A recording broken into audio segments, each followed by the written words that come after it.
Hello, everybody, and welcome back to another day, another week of 30 NSG. On today's show, we're going to be discussing multiple topics. We're going to be discussing Skull and Bones has lost its third creative director, so it looks good for that game. We're going to talk about sources saying Nintendo showed Switch 2 two demos at Gamescom, and we'll talk about that. There's rumor that Nintendo will be working with Google on a VR headset. And then we're going to talk about Starfield, supposedly the live player count and statistics, and also Starfield hits a huge milestone on its journey to join Xbox's most successful games. So all those topics on today's show, those are the main topics. That's not all the topics. If you'd like to join us and what we do here, we one-on-one, I guess one-on whatever, the amount of people that come into chat. Chat is 100% part of this conversation. I read pretty much everything that comes into chat. So I appreciate you coming out and being a part of the show. We just read the news, and then we have conversations with you all in chat. So if you like that, please make sure you hit that like button. It helps us out. We're a very small channel on YouTube, just trying to do entertainment purposes and stuff. Have good conversations. If you'd like to go above and beyond that, you can become a subscriber so you know when we go live Monday through Thursday from 10 o'clock in the morning till noon Eastern. We also do night streams on Monday through Wednesday from 8 o'clock to about midnight. And then we also do a podcast on Thursday nights, which is tonight at 8 p.m. Eastern, called Generation X Gaming. So if you'd like to go above and beyond that, you can also become a member if you're entertained, would like to support the channel even further. What's going on, chat? Let me see what you guys are all saying. Good morning, good morning. What's going on, Stealth, Silent Warrior, Travis, Kylo, Water Bear, Dave Rose, 76, Dolphin, Soups. How's everyone doing this morning? All right. Good morning. All right, so let's start off with good old Skull and Bones. What's going on, Game Fire? Did I miss you? I didn't see you in there until just till now. So what's going on, Game Fire? Big Mo, what's going on, man? So Skull and Bones game's gonna be fantastic, guys. We've been talking about Skull and Bones for, I think it's been about a decade now, or close to it. No, it's been in development for like a decade now. But Skull and Bones has lost its third creative director. So after an already long and troubled development process, Ubisoft upcoming pirate game Skull and Bones has lost its third creative director. Skull and Bones has already experienced a troubled development cycle, as it says, but now Ubisoft's open world pirate game has lost its third creative director. To say that Skull and Bones had a difficult road thus far is certainly understating things a bit, and things have just gone from bad to worse. Fans were initially intrigued by Skull and Bones, looked and inspired the naval battles in the fan-favorite Assassin's Creed Black Flag game. However, the new IP has been marred with setback after another since its initial slate back and release of 2018. Now, the game kept being pushed back until it was announced in 2020 that Skull and Bones was moving ahead with a new vision. Since then, PlayStation has even issued refunds of Skull and Bones pre-orders. Now, after the lackluster reception and recent beta, Kotaku is reporting that Skull and Bones has lost yet another creative director. Amazing. It's the third so far. Pelin has been with the development team since 2018. But reportedly left Ubisoft Singapore, the team currently working on the Skull and Bones game, to join the Paris headquarters earlier this summer. This news lies in the wake of a larger picture of the publisher, as Ubisoft announced the cancellation of another 4 games back in July. Skull and Bones recently pushed the game out 2023, but also still reportedly set to release before the end of Ubisoft's fiscal year by March of 2024. Again, another delay isn't exactly a surprise for those following the development of the game, and perhaps it's even been beneficial as a fall schedule looks packed full of major releases. Ubisoft alone has Assassin's Creed Mirage and Avatar Frontiers of Pandora, both slated to release before the end of the year, and Prince of Persia: The Last Crown isn't far behind the schedule of January of 2024. Now, Skull and Bones is one of the only handful of games shown off at the publisher's Summer Ubisoft Forward showcase still. It wasn't shown. It wasn't shown. It was literally mentioned, and there was 4 people singing a shanty on stage. They didn't show shit. Anyway, still, many wonder if the ship has already sailed for Skull and Bones. The answer is yes. I added that. And after countless delays, it seems likely enthusiasm for the title may have died down. You think? Now, perhaps all will be smooth sailing if the game finally arrives and surpasses expectations. Do we really think it's going to surpass expectations? I mean, expectations right now is it's just a fucking pile of shit with a sail in it.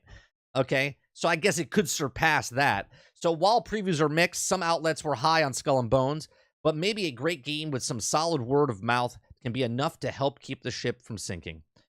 I see what you did there. The road ahead might even be more difficult. It should have said this, the water ahead. They missed an opportunity. The road ahead. Difficulty of expected. Though that rumored Assassin's Creed 4 remake is actually in the works. Look, you know it's a bad game. You know it's a bad game.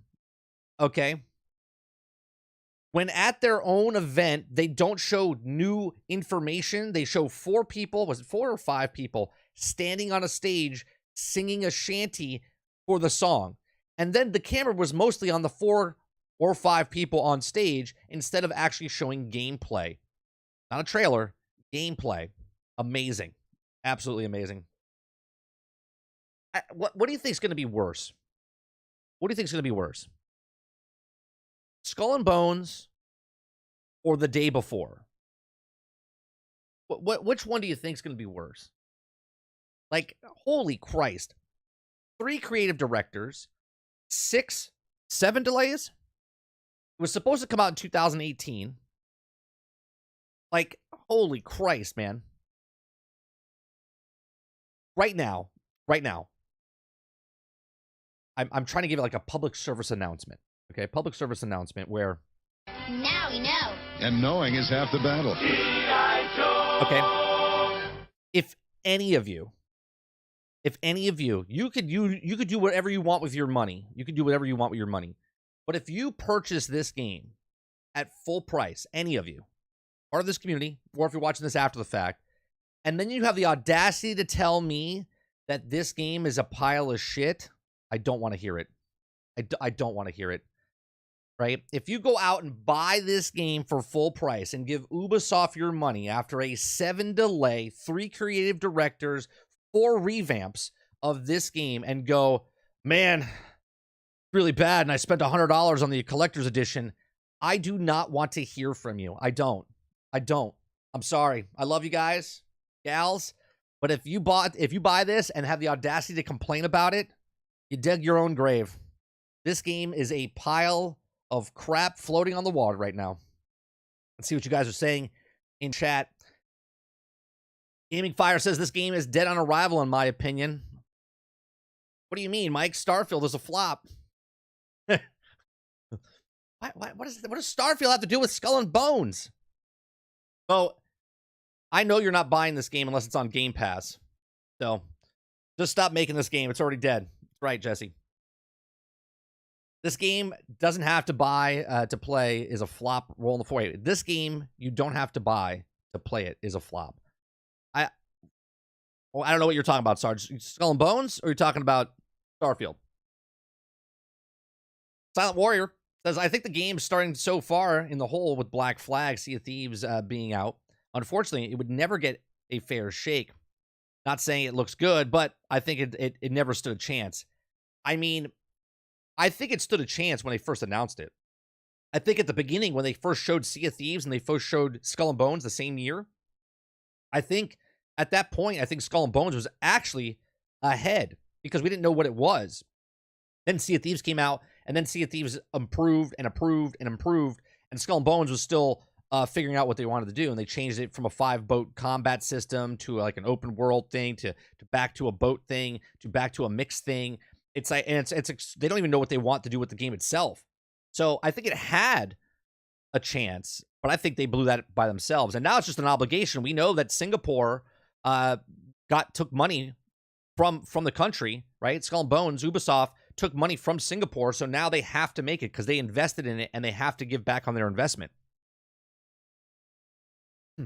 It really is not that really not a bad game. Come on, Stealth. Come on, Stealth.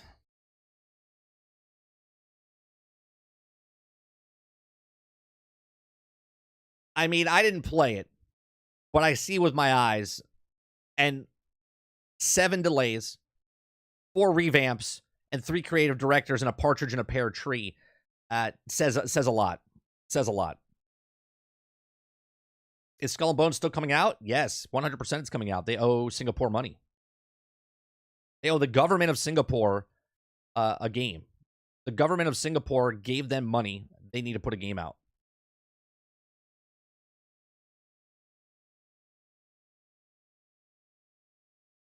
If you're out on an island with both games, which one would you play? Day Before or Skull and Bones? Yeah, that's... Can I play Redfall? Can I play Redfall, Water, or is it just those two? This game's never releasing? No, it has to release, Kylo. It's 100% releasing.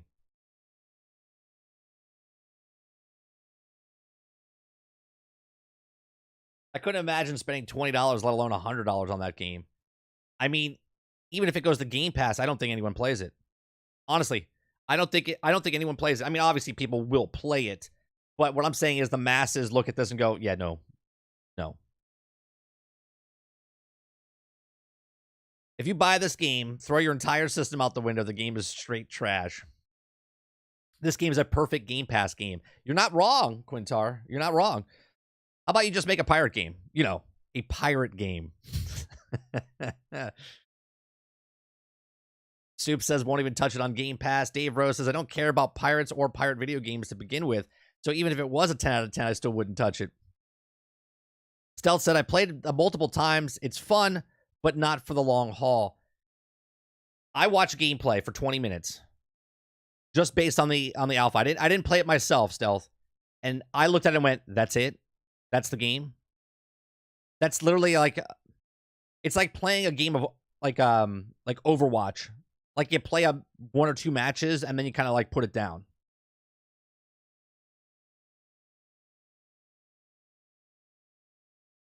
Hey, that's my bit. That's my big T. Just focus on Black Flag, remake it, give it to Singapore instead. It's a real pirate game. You know what you do? I'm not... Well, no, I shouldn't say that. But I don't even think people will pirate the pirate game. That's how bad this game is. I don't think the pirated people out there that pirate games will pirate the Skull and Bones game. I don't think they will.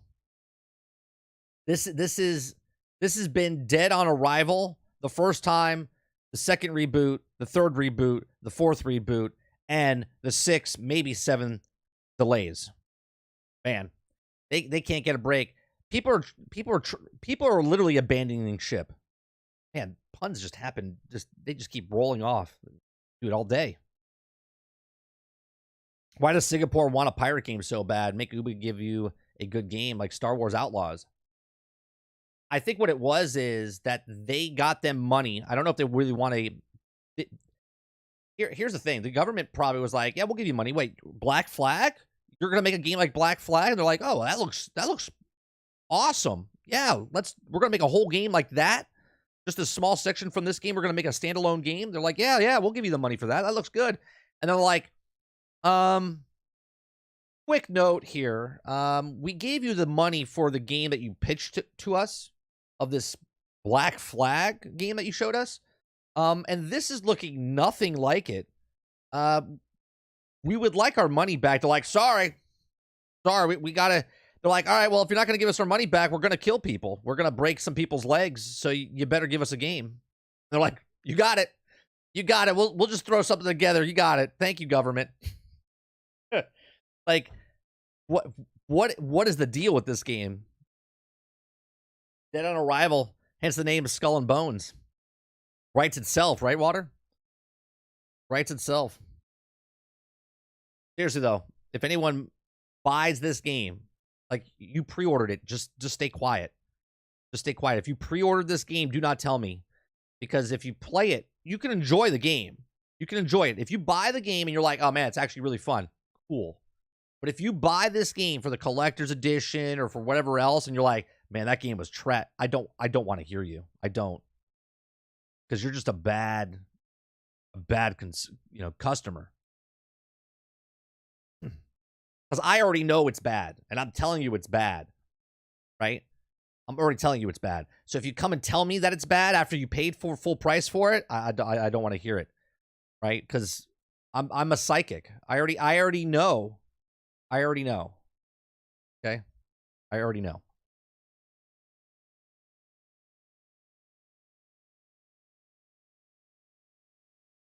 Let's go to the next topic. Next topic is sources say Nintendo showed Switch 2 demos at Gamescom. The company is understood to have held private tech demos ahead of the expected 2024 launch. Okay, Nintendo showed off a tech demo of Nintendo's Switch successor behind closed doors at Gamescom. It's understood. And according to a new report, Eurogamer, which VGC can collaborate via some own sources. According to the publication, Nintendo privately showed invited developers especially prepared tech demos for its next generation games console, which could launch next year. Now, one Switch 2 demo, is that what it's called? It's called Switch 2, or are we calling it Switch 2? Okay, so the next Nintendo system, all right, I'm going to call it that. It's understood to have been an improved version of the Switch launch title of Zelda Breath of the Wild, running at a higher frame rate resolution than an original game did, on hardware targeting a new console spec. But there was no suggestion that the game is actually be re-released. Now, another VGC source claimed that Nintendo showcased Epic impressive Matrix Awaken Unreal Engine 5 tech demo, originally released to the showcase on the power of PlayStation 5 and the Xbox Series X in 2021, running on a targeted specs for its next console. Now, the demo is said to have been running using NVIDIA's DLSS upscaling technology, which advanced ray tracing enabled a visual compared to Sony and Microsoft's current gen consoles. Okay, Nintendo is yet a public. I just want to let you guys know. Okay, I said this a couple months ago when the leaks started coming out, when there was a new system. I said, what about if Nintendo brings that bar up to what current gen is, even though the next gen is going to pull away? Okay, and here we are. So Nintendo said, yet in a public discussion, next gen consoles plans, but recent VGC reports indicates the company is planning to launch new hardware late next year. Although specific details of hardware are being kept closely guarded, VGC sources indicate that the next-gen console will be able to use a in-portal mode similar to Nintendo Switch. Tokyo-based industry consultant Dr. Kirkin Tutu told VGC that 2024 console launch would make sense for Nintendo since projected to see double-digit declines in hardware and software sales this year for Switch, which launched in March of 2017. Quote, it would generally say that it looks Nintendo's financials to seem clear in the time for a new piece of hardware in 2024, he said. Hardware is already projected to fall 16.5% year over year in current fiscal, while the minus of the software is expected to hit 15.9%. They continue to say the only way to stop these losses from totally ballooning next fiscal is a new device, and the second half of 2024 sounds like a realistic window to me. So, we've already talked about it, right? We've talked about it with my psychic abilities, that Nintendo's next system could be up to par, right? Doesn't surpass the PlayStation 5 or the Xbox Series X, but it brings their bar, which was down here, and it brings it up to this next generation consoles. And I talked about this just a couple days ago, and I said that would be pretty massive for Nintendo, because now they're bringing the graphics up to par where the other systems have always kind of been ahead of them, right? For decades now. Now they're in the ballpark with the same type of graphics. Now, does this mean good or bad for the player base because they like more cartoony? It doesn't mean they're going to be more realistic graphics. It just means the graphics are just going to be much more approved, and the output, running 60 frames per second perhaps, or 4K and anything like that, is up to the standards of everything else that what people want. Wouldn't it be funny if Nintendo comes out and all of a sudden all the games that they create are now 60 frames per second, where gamers, that's what they want, but it's hard for PlayStation 5 and Xbox Series X to have consistent 60 frames per second. Imagine Nintendo comes out with their first-party games, and all their games are running at 60 frames per second, no problems on their next system. Again, these are all hypothetical things, but that would be pretty impressive if Nintendo could come out. Dave Rose says that's just the code name. It will not be called Switch 2. I hope not. But a lot of these people are not very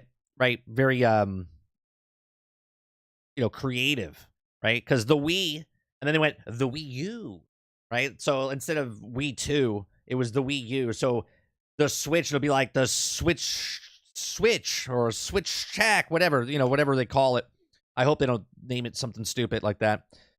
Big Mo says, just heads up, Skull and Bones is not a perfect Game Pass game at all. Dave Rose says, yeah, it's what we're the dumb all the bad games, where they dump all the bad games. Oh, you're commenting towards him. Quintar says a generation of consoles are 3 years old hardware, not hard to do. Yeah, but Nintendo, if the console's 3 years hard console behind now, you know what I'm saying? And now Nintendo was like 6 years, because that system's 7 years old. Now they're just bringing it up to par, right? I literally said it on the podcast. I said it on Lono's podcast. I said they'll bring it up to PlayStation 5, and he's like, no, there was already rumors that it's not running those things. I was like, okay. I say, I guess we'll see. I guess we'll still see, but it looks like it's leaning more towards PlayStation 5 and Xbox Series X type of outputs and whatnot. Nintendo has wizards as developers, so it will happen. I thought I saw Nintendo's focus. Well, Nintendo's also rumored. Here's the next story as well, right? Nintendo is rumored to be working with Google on a VR headset. Okay, so a recent rumor from a reliable source, Nintendo information suggests that Switch developer might be working on a VR headset with Google assistance. Nintendo manufacturers, a Switch gaming console developers, several massive popular games and creator Mario might partner with Google a VR headset, but not as a Switch accessory. Since Google XR headset has been abandoned and Samsung XR headset is delayed, Nintendo might be Google's first chance to launch its rumored XR operating system. Now, Nintendo's VR, according to Nash Whittle, who previously provided accurate leaks about Nintendo's prototype VR headset, already exists. Nintendo is said to be testing a micro LED display from Rexium, a company Google acquired last year. Okay, so that's potentially what it could look like. Okay, hardware for Switch. Okay, interesting. Looks like a pair of like glasses. I don't know if that's VR or AR. The rumored prototype features mixed reality. Oh, there you go. Capabilities and cost-effective, energy-efficient micro LED displays will be a standalone device that doesn't require a console connection. Now, that's pretty huge, right? The idea that Nintendo is interested in the virtual reality isn't unexpected as it might seem. Yeah, this thing was a piece of trash. This thing was a piece of trash when it came out. In 1995, Nintendo began toying with the VR, launching the Virtual Boy 3D goggles. The Virtual Boy wasn't... hold on one second. The VR headset, it came to stand... Oh, for God's sakes. Sorry about that. So it came to a stand. The idea was it placed your eyes up to goggles into stereoscopic image of 3D play games. Now, more recently, the Nintendo Labo VR kit gave the Switch console more VR capabilities, although it was still rudimentary. Now, like other Labo kits, it used cardboard construction and experiences similar to Google Cardboard. Now, Nintendo Switch 2, most flat gamers expect Nintendo to launch a second-generation console, Switch console, in 2024. It's unlikely that Nintendo would split the attention away from a primary market to work standalone VR headset. And can I just say that, again, I've mentioned that Nintendo could be shifting gears, right? Could be shifting gears, and they could be doing the, no console things as well. Now, obviously, they are making a Switch 2, so they're not abandoning the no console. But could you imagine playing first-party title Nintendo games in an AR headset that you can put on that doesn't need a console, right? That's cloud gaming. I said that Nintendo would be in the cloud gaming space, right? Everyone's getting in the cloud gaming space. And perhaps down the line, Nintendo, maybe because they're two separate things, has some sort of subscription model. Right now, they have a subscription model for $50 for the year or whatever it is, right? You can play Mario Kart. You can get that as a subscription thing as well.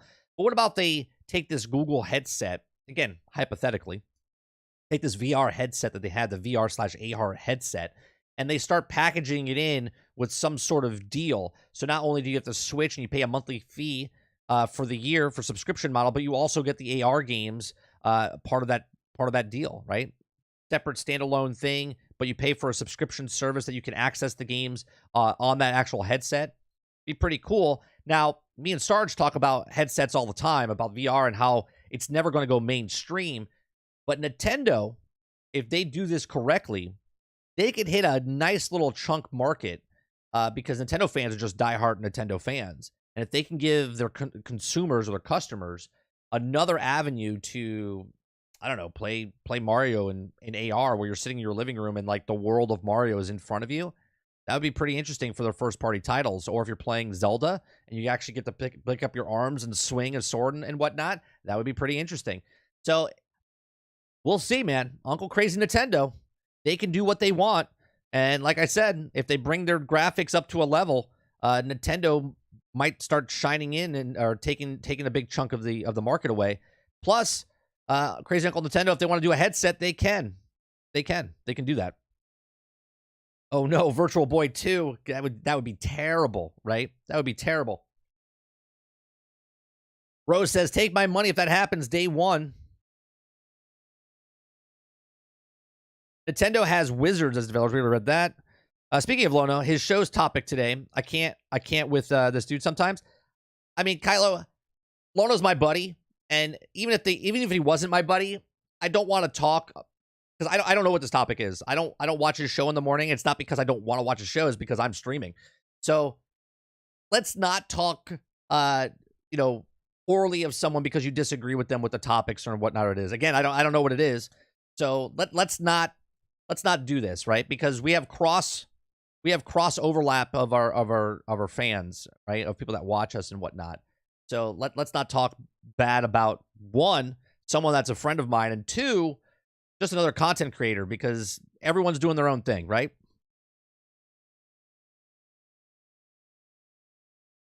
Later, Mo. Artwork get the date extremely fast. Always something faster, better in 6 months. Oh, for sure, Quintar. I mean, I say this all the time. I say exponentially faster. Exponentially faster. VR Mario game sounds good. Apparently, they demoed Switch 2 at Gamescom. Yeah, Stealth, we read a story just before this one. Imagine an open world Mario VR game. Yeah, that would be nuts. Like N64 Mario, but in first person VR.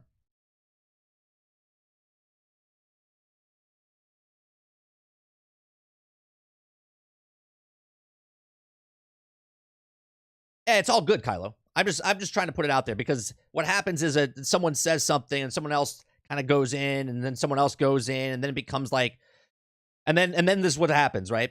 Because it's like a game of fucking telephone, okay? Because people are talking something bad in this chat, then someone goes back to that chat and says, "Did you see what someone said in 30's chat?" And back, and it's just fucking bullshit, right? So let's just cut it.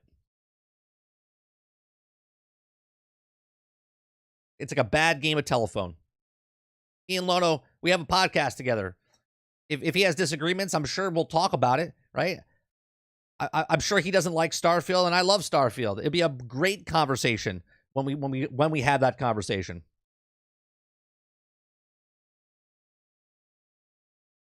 So what do you guys think about Nintendo with the VR headset? Do you think they could break into the market? Because I really don't think a lot of people can break into the market, right? The Quest is doing pretty good. PlayStation, I think, has the right thing going on, right? I know Water Bear plays a lot of what is it called? Cinemode? I don't know if Water's here. Water, you still here? Cinemode, when you're playing the game and you could put the headset on and just be immersed in watching a giant screen with inside the headset.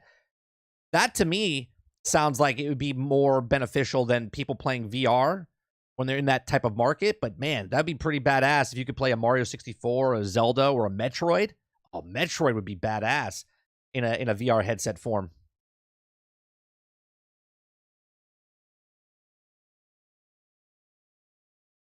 Metroid would be cool. Let me tell you, I don't know if you guys ever did the has anyone here ever did the Void? Right? Right? Has anyone ever done the Void? Have you ever seen, let me bring this up. They closed because of I think most places closed. We talk about this every once in a while, right? The Void is this virtual reality place that you actually go to, right? You have packs, you put like a vest on, you put the headset on, and you're walking around a warehouse. Okay? You're walking, and you walk kind of slow because you're kind of disoriented because you don't know where you're going. But for the most part, it's free. You're walking around and you're interacting with things in front of you. Okay? I think this is where VR shines the best. Okay, when you can do stuff like this, but again, this is not the mass market. Okay, but this is where it thrives. Where you put the headset on and you walk around the world and do whatever. Now it's hard to do in your house because you can run into walls and whatnot. They build in the void. They build like a warehouse with walls, right? Or no walls, right? There's some walls, a little bit of walls. Then they build like physical things. So when you see a lever, you like walk up to the lever and you see it.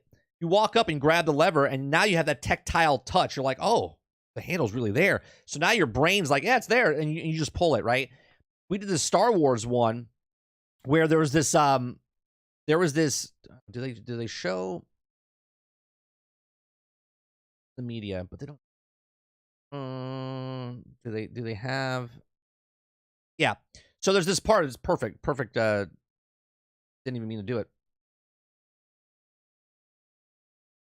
Okay, so they have this right here, right? Where you walk onto this platform. So you walk out of a ship, and then you walk onto this platform, and this platform moves. So you're in the VR space, and you're looking down, you're surrounded by lava. So what they do is they put like heat lamps on the ground, but you don't see them, right? So you feel like you're above lava, and you feel like you're going to fall off. You're like, I don't want to get off. They put a gun of like an actual physical like piece of gun with a trigger. It does absolutely nothing, but every time you shoot it, it shoots it's amazing. Absolutely amazing. So if you have a void in your area, like $30 for like 30 minutes or something like that, totally worth the experience. You should go check it out. But that's where VR shines. I don't think we'll ever get that experience in the house, because then you have to, we've talked about this in the past. You have to get those like what's it called? Those tracks, the treadmills that you sit in front of your house or inside of your room. And we talked about in the past, like people would, instead of having theater rooms, they would have VR rooms. Instead of an office, you would have a VR, your office would be a VR section. You would be able to do your work, but you could also walk or do whatever else. That's where VR could shine. But again, that's a niche market. That's a niche market. But Nintendo has a lot of dedicated people. And if they could play Metroid, okay, if they could play Metroid or Zelda or Nintendo like that, badass. Yeah, they actually have, I believe they have like they do like a Ghostbusters one. They do a bunch of stuff. They did a Ghostbusters, they did a zombie one, they did a Star Wars one. I think they did a Star Trek one in one of them. I know there was one in San Francisco, Vegas, Orlando, New York, Toronto, and I forget where else, but a lot of them closed down because they, COVID just destroyed it. Kylo says, I'm not into VR personally, but if they were to try for the first time, I'd probably be with Nintendo. Since Nintendo seems to have the best track record on consistent quality. It would be interesting, though. It would be interesting to see Nintendo give it a second shot, since the Virtual Boy 1 was... You guys know what that looked like in Virtual Boy? This is what it looked like in the Virtual Boy.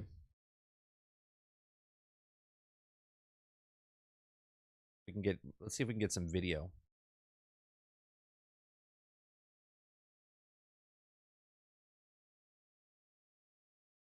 This is what you looked at. Let me.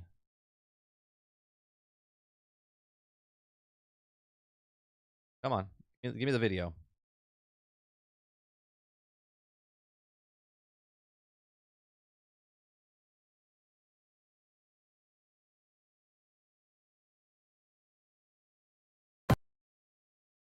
Of course, it's a goddamn commercial.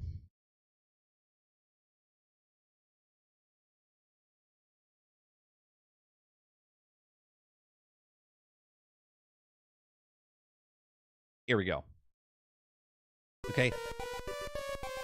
This was what it looked like inside Virtual Boy. Are you ready for your eyes? This is Virtual Boy. This is it. This was horrendous. Horrendous. It was so bad. But again, crazy Uncle Nintendo, they can do whatever they want.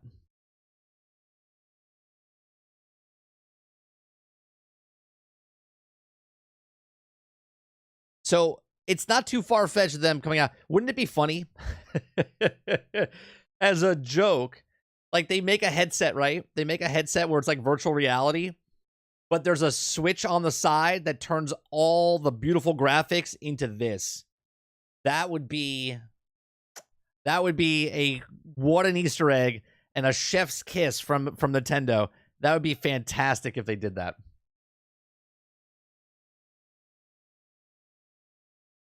That would be so freaking hilarious.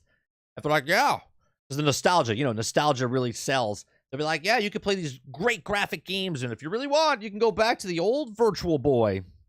Like, oh my God, my eyes are bleeding. Still better than Skull and Bones. It's true. True, Big T.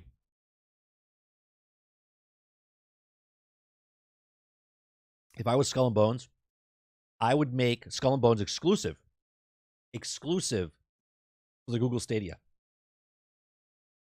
That's what I would do.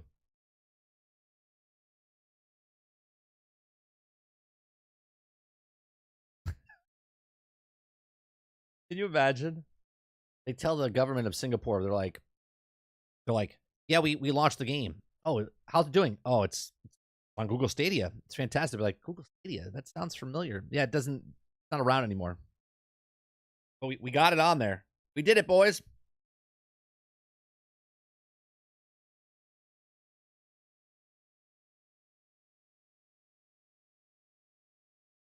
I saw one a couple of weeks ago at a convention. They go for ridiculous amounts of money. Oh, yeah. Stuff like that. I mean, come on. If Transformers Reactivate, Transformers Fall of Cybertron was going for $250. What is that going for? It's got to be going for like $4,000. Let's look it up.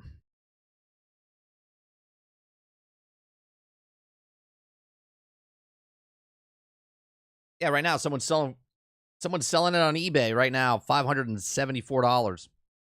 Someone else is selling it for $945, and it comes with 6 games. I'm sorry, 10 games. Woo! Look at this. Price charting. New price. Right? You got price charting. We got Virtual Boy. It's anywhere from like $749. The new price is $1,200. Man, that's got to be a big collector if you're collecting that. I would rather buy. God, $1,200. What would I rather spend my money on? It's like 10 copies of Skull and Bones, right?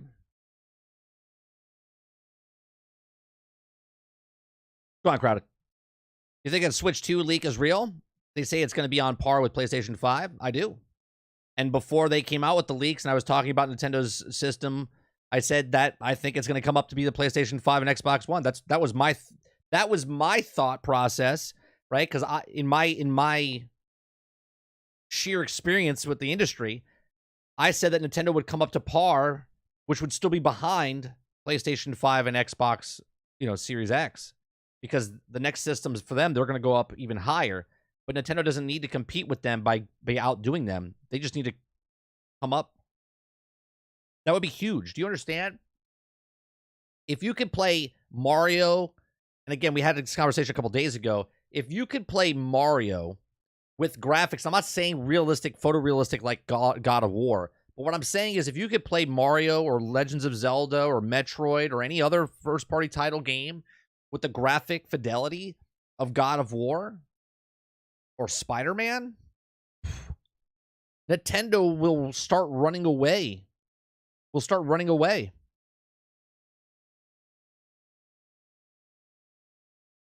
Do we understand the player base? The numbers? Right? Everyone thinks that Xbox and PlayStation are like, well, PlayStation's number one. Yeah, in console sales. Yeah. But do you understand the amount of sheer people that buy software for Nintendo? They have 10 games that have sold 30 million copies or more. First party. No other console out there can say that. Like in their series and stuff, might be 20 million and more, right? Mario Kart and Mario all like 55 million. Pokemon's up in like 44 million.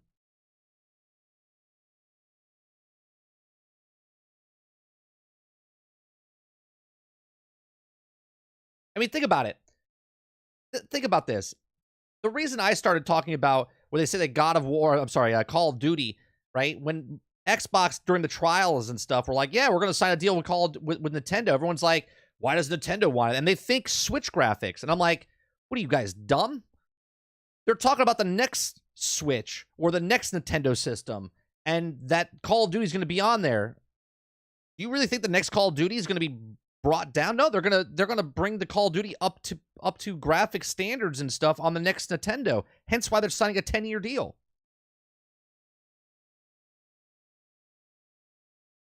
That's true, Kylo. And those first-party titles never go on sale, right? Right now, you can buy any first-party title still full price, like years later. The only way you can get it is if it's on sale, and that goes on very rare, or you pick it up secondhand from somebody.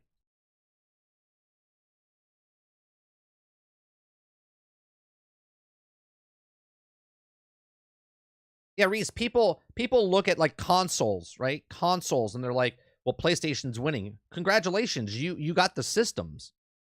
But do you understand that people that play Nintendo, right? Most households have multiple Switches. Hence why they just surpassed 122 million, surpassed PlayStation, right? They're like 127 million or whatever. And then majority of their games where first-party titles for X and S, they're selling like, 15, 20 million copies, right? And that's after, years and years and years, where Nintendo is doing 10 million units, 20 million units in 3 days, a month.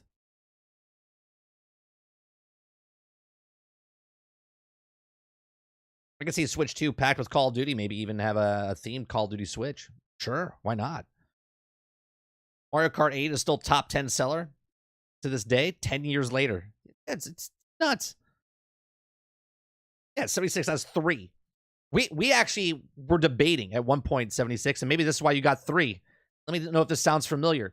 Maybe your kids played Animal Crossing during the 2 years that we were in, when everyone was locked in their houses and people started playing Animal Crossing. And then you played Animal Crossing on the same Switch as your son or daughter. And then you were just a leash. You were getting dragged around. You're like, screw this, I want to make my own. So you bought another Switch. And then you're like, well, we got to get 2 Switches, and that'll cover the kids, and then I got to get one. So then you buy multiple Switches, and so you could all play one game together. So you have your island, they have their island, you go back and forth, and right? That's why most of those things, right? Look, make the problem, sell the solution.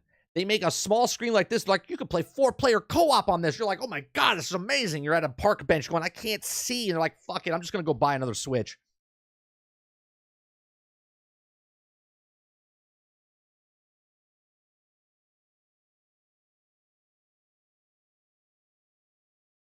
I wonder what the price will be. Probably about 350. 350, 400.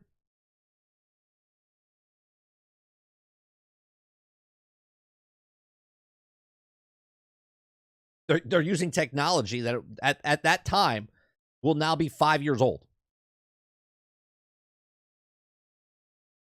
4060 can easily spank 2060, the low end NVIDIA card. Same with AMD. I have 2 Switches in my household currently, but to 3, I got that new Mario Red one on pre-order. There you go.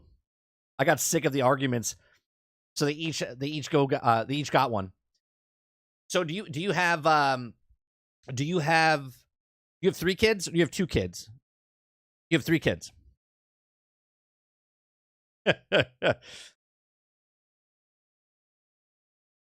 I was seeing $399. Yeah, I can see like 350, 400. I say that's exactly what I said, right? I think 400, and it all depends on what it is. If it's a portable system, I think it could still be priced at 400. If it's a what's it called? They could sell it a portable system for 350, and then you could also get the accessory where you plug in, like the dock, and they can charge another $50, $70 or whatever it is, right? Nintendo will give it to you cheaper than everybody else because they know they can make it up with the software. right? That's the difference between Nintendo, PlayStation, and Xbox. Nintendo can come in at a lower price because they know they can make it back, right? And now, not only on top of that, right? On top of that, now they have the yearly thing, they have the monthly thing, they have a subscription model thing for like Mario Kart and whatnot, and they also have their games that never go on sale. You see the rumors that GTA 6 might be $150? $150. What would that include? Do I actually get a hooker that comes with the game? Like, what? $150. Is that like you pre-order, a hooker comes to your house and hand delivers the game for you? Like, what are you getting for $150?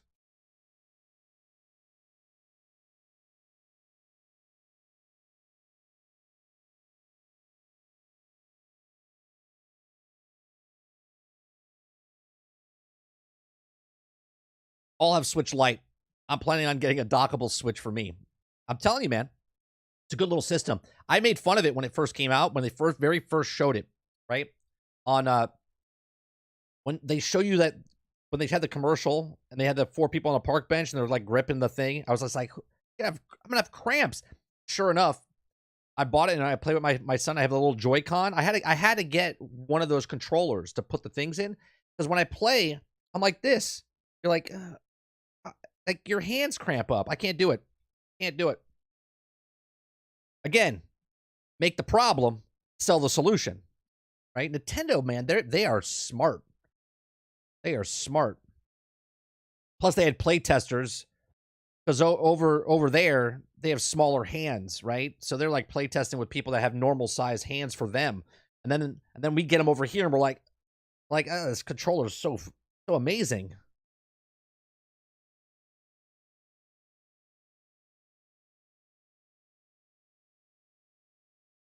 This is why Switch 2 can possibly compete with PlayStation 5. But here it is. I don't think it needs to compete, Quintar. It doesn't need to compete. I know what you're saying. You're saying fundamentally with the cards and stuff, it can compete with that. But I'm thinking like fundamentally for the industry, I don't think it needs to compete with PlayStation 5. They don't need to compete with anybody. Nintendo can come out with a rock. They can come out with Nintendo the Rock. Okay, it's just a rock. And you can use that rock to throw things at things. And everyone's like, oh my God, did you see the Nintendo rock? It's amazing, right? Nintendo could literally have a pet rock and it would sell millions of copies. The Nintendo rock's the best thing ever. Yeah, it's the Mario rock, buddy. It's Mario. It's a rock that looks like Mario. They're just like, it's amazing. It's the best thing ever. Just what it is, man.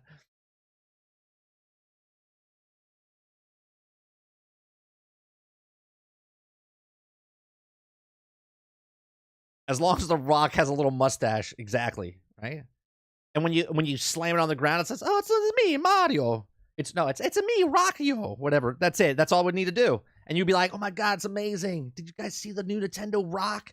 When you slam it on the ground, it says its name. Oh my God, it's amazing! Nintendo, take my money." Consider the Switch came out in 2017, be more in line with the 1070 or so, and the PlayStation 5, Xbox Series X is compared to the 3060 GPU. So yes, Nintendo doesn't have to do much to make up to the par. Exactly, and they're smart.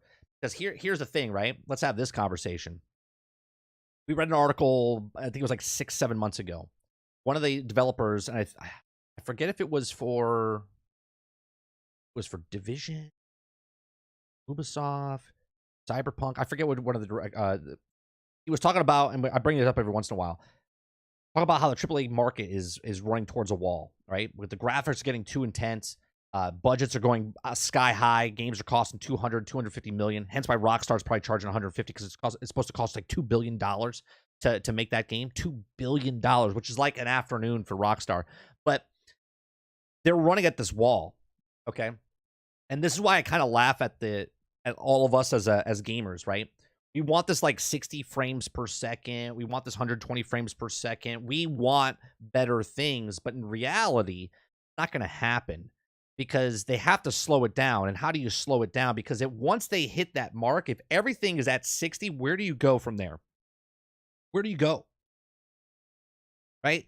Sure, I guess they could process it, and now they have to give, because the budgets are getting too high, the graphics are getting too realistic, unrecorded, that the one that looks too real, you know, where the guy with a body cam when he's in shooting stuff, people look at that and they're turned off by that because they don't want graphics to be. Not everyone wants realistic graphics. They play video games and stuff to get away from reality, and they want to get in this like fantasy world and whatnot, right? You almost like need that cartoony or something that looks real, but you know it's fake, not something that's always real. Like, I don't want my Mario, we talked about this the other day, looking like God of War as far as, like, he's a human. Okay? I want that frumpy plumber. You know what I mean? So what's happening now is PlayStation 5 and Xbox, they're pushing the envelope, man. They're trying to get the graphics as real as possible, and yet Nintendo's like, yeah, we're good. We're good. We'll catch up to them, because they're going to hit a wall, and Nintendo's slowly, they're like 5-6 years behind. They're like, oh yeah, they're going to go up to that. We'll get them later. We're still in the market. We're doing it right.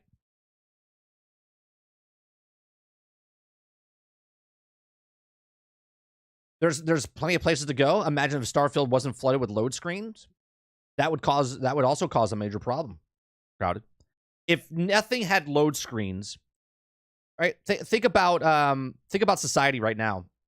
Louis C.K. does a great bit about the airplane with internet on the airplane. Right? He's up on the airplane. Someone's like, I can't get my internet to work. And they're flying like 700 miles an hour up in the sky with a phone, and the lasers hitting it from the satellite, hitting into the thing. And people are upset that they can't check their email on an airplane, right?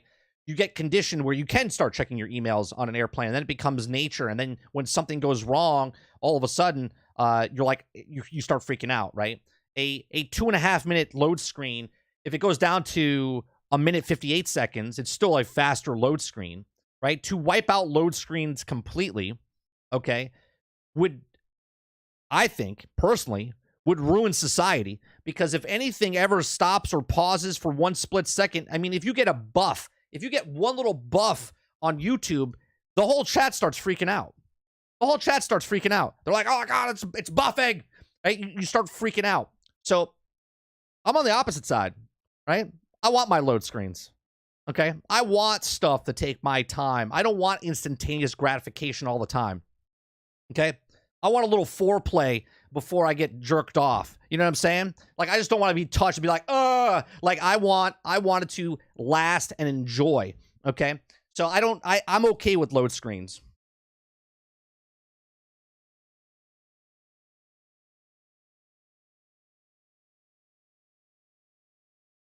Just put realistic graphics into their updates in the game. Like, look, we're going cloud gaming. You're not getting 120 frames, 60 frames, untapped, no load screens in cloud gaming. You're not. No one wants load screens? Of course no one wants load screens. I also don't want to wait at red lights. I also don't want to wait in line at a bank. I also don't want to go, right? Like, Rose, you probably go to a grocery store and check out your own groceries. Right? Me, I go up to a person that actually scans my groceries and I talk to them, right?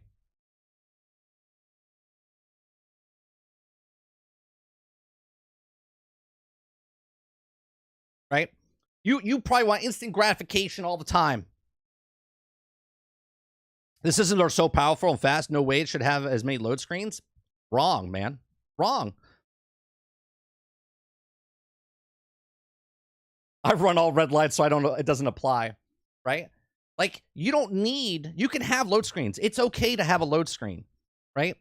Who's playing Destiny right now? Anyone playing Destiny right now? You guys still go up into orbit and wait there, and then wait 30 seconds, 45 seconds? Is everyone freaking out because you have to go up to the load screen? Come on. It's overblown and out of proportion, right? Load screens are not the death of video games. Is it nice not to have load screens? Sure.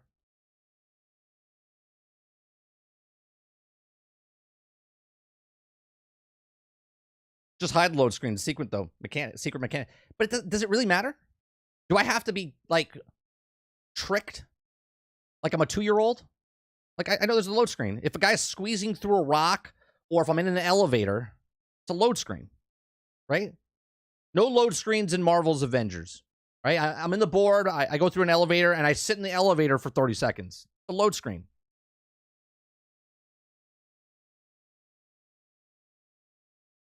You know what happens with a load screen? This is what you do. Load screen. Oh.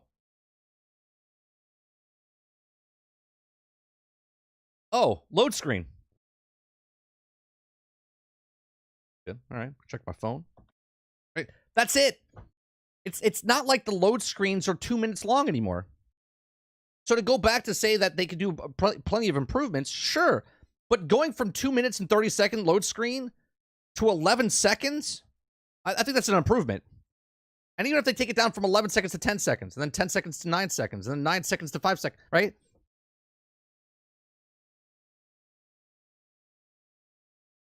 Every game has load screens. Some just hide them better than others. Exactly. Exactly.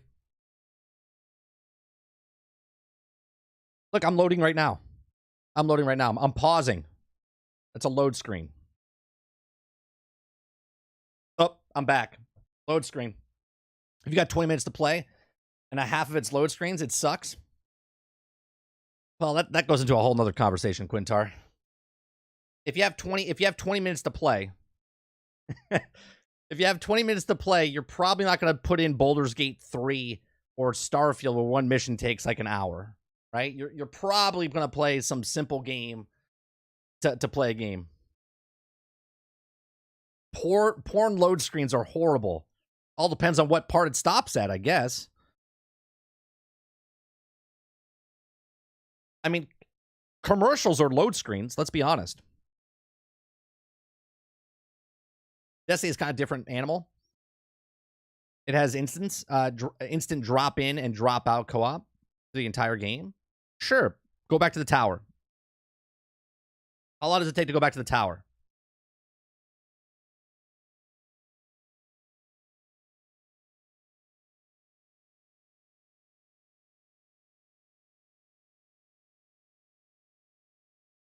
I think design is part of why the game is so difficult to develop for. I finally got a chance to play Starfield on xCloud. So far, the game is good. Shh. Shh. Can't say those words. You can't say crazy. You can't come and say Starfield good. Can't say that. God, they're out there. Got to be careful. Can't say Starfield is good. You know, those people are out there. They're going to come in here and start. You've done it now. You've done it now. The internet is gonna freak out.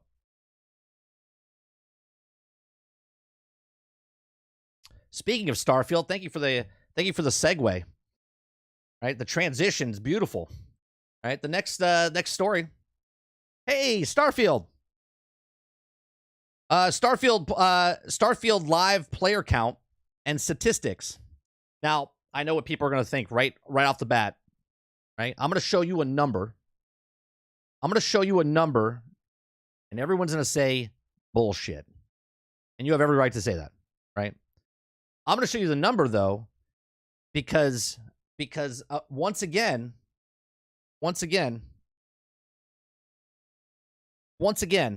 if it's true, now we don't know, they can make up the numbers. Okay. There's the number. Now, this is not concurrent. I want you to be clear. This is not concurrent. This is not at the same time. Okay, this is just people that logged in. Okay. So online players, okay, users, there's 303. Active players in the last 30 days. Now, it's only been out a week, and it just came out yesterday on Game Pass. Okay, so PC Game Pass, Xbox Game Pass, people that bought the game, and whatnot. Okay. 20 million. Right? D-money. Bullshit! Bros, bullshit! Okay. Now, they did say they have concurrent players, I believe, from this article. Is this the article? Yeah. So in this article, it says Starfield hit a huge milestone on its journey to join Xbox's most successful games. Now, I did say that they would hit the biggest ever that they've gotten of active players. I said the biggest that they've ever had, okay, I think was 15 million. Now, that's paid for back in the day for Skyrim, I believe, okay? And obviously, those people don't have to, and this is what me and Sarge have been saying for over a year. I said it's going to be very interesting to see what happens because we know, I said maybe 3 million, maybe 5 million people buy the game. Now, we do know that number is skewed now because they did that whole $30 get it early access if you have Game Pass thing. So that doesn't count as a buy for the game, but it also doesn't count as, you know what I mean? Like, it's just weird. So it's like $30 extra on top because that's not buying the game. It's buying the DLC of the game to get the 5 days early access. Now, we do know 255,000 people on Steam concurrent. It was the let me look that up real fast. I think it was 255, if I'm not mistaken. Starfield Steam charts. Yeah, so 269. I think it only went up like a couple, maybe 10, 20,000. 250,000 concurrent players from this past weekend, which means those people paid $100 to get that game, okay, on Steam, because there was no $30 upgrade for that. And I did say that, I said that it would get about 20, I said potentially 30 million people, which is the biggest number that Bethesda's ever hit for their games, right?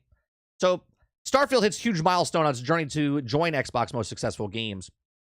Now, Starfield is resounding success, even though the internet would tell you it's not.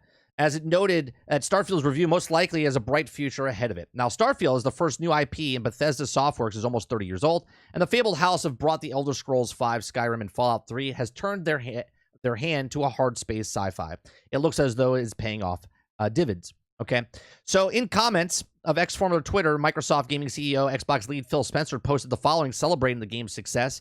Starfield exceeded 1 million concurrent players across all platforms today. Spencer continued, thanks to all the players who helped us reach this great milestone, and congrats to Bethesda Studios. Okay, so Starfield is an important game for Xbox, which has been criticized quite heavily over the past decade for a dip of overall game quality and consistency. Microsoft invested heavily in the build of its first-party studio output in response to the feedback of purchasing Bethesda Softworks and the sister studios like Doom, id Software, Wolfenstein's Machines games, and Microsoft has begun to see the fruits of its labor now, with Tango Gameworks' Hi-Fi Rush kicking off the year with a bang, and Starfield delivering another big hit for the firm this summer. Don't forget Redfall, that big success, okay? Microsoft has still endured blips here and there. I would guess Minecraft Legends from spring hadn't hit the metrics company had hoped for. Yeah, but that's going to be hard. That's an RTS, but Minecraft. You're taking Minecraft Legends, which is an RTS type of game, to a population of people that like Minecraft open world building game, and you're trying to capture the people that like RTSs and like Minecraft that much to go there, or you're trying to get the kids that were playing Minecraft to kind of blend in to see, hey, I like Minecraft. Oh, I like RTSs, right? It's like a training, like take the training wheels off type of thing. That's a little weird. And then earlier this summer, Redfall. Oh, there you go. They mentioned it. Redfall and Arcane failed to ignite players' imaginations. Well, technically, Redfall, Arcane failed to imagine their own developers for making a game. But to its bugginess and general blandness, Microsoft still has a few upcoming games, the upcoming PC games under its name, and launched next year, including the hotly anticipated racing sim Forza Motorsports, as well as the further afield games like Tower Board. Starfield may mark the psychological turning point for Xbox game quality. Even games like Halo Infinite, which was somewhat derided for post-launch for poor live service content and the uptick lately. So I do believe the 1 million concurrent players. Okay, I do believe the 1 million concurrent players because obviously, if there's 22 million people that own an Xbox, and 256,000 people were already on PC, to get this 750,000 out of the 22 million people to try it on Game Pass, sure, right? Now, the number that they're saying here, active players, meaning try it also, not concurrent, just 20 million people. That's insane. Okay? That's insane because we only know that they have, what, 22 million Xboxes, new Xboxes out there. But then we also have people that have the Samsung TVs, we have the mobile phones, we have the tablets, we have the PC users, we have, right? But there's 25 million users that have Game Pass. Okay? And we know 265,000 on PC paid for it. So out of this number of 20 million, we don't know the number that other people paid for, but that's 19,700,000 people that potentially tried it on Game Pass out of the 25 million people that own Game Pass, right? That's insane. Now, those of you that say it's a bullshit number, like Travis, are just trying to inherently go, that's impossible because you don't like Xbox and you don't like Bethesda, right? You don't like Starfield, right? But that number is 100% accurate, I think. Okay? It's not concurrent. It's the people that downloaded the game. Maybe they haven't even tried it yet. They just downloaded the game. Okay? Because the numbers add up, right? 25 million people own, well, that we know the last number. We don't know what that new number is until they tell us, right? So 25 million people have Game Pass in some way, shape, or form. And 20 million of them at least activated Starfield, which is insane. Okay. Now, let's just say that's all people that already own Game Pass. Those are no new people that got Game Pass. You see what I'm saying? That's $293 million in Game Pass subs. Well, actually, it's actually more than that, T-Bear. We actually had a story a couple weeks ago that 15 million of the Game Pass users of the 25 million are actually paying $17, which actually they're making $400 million every month between the Ultimate members and the regular members.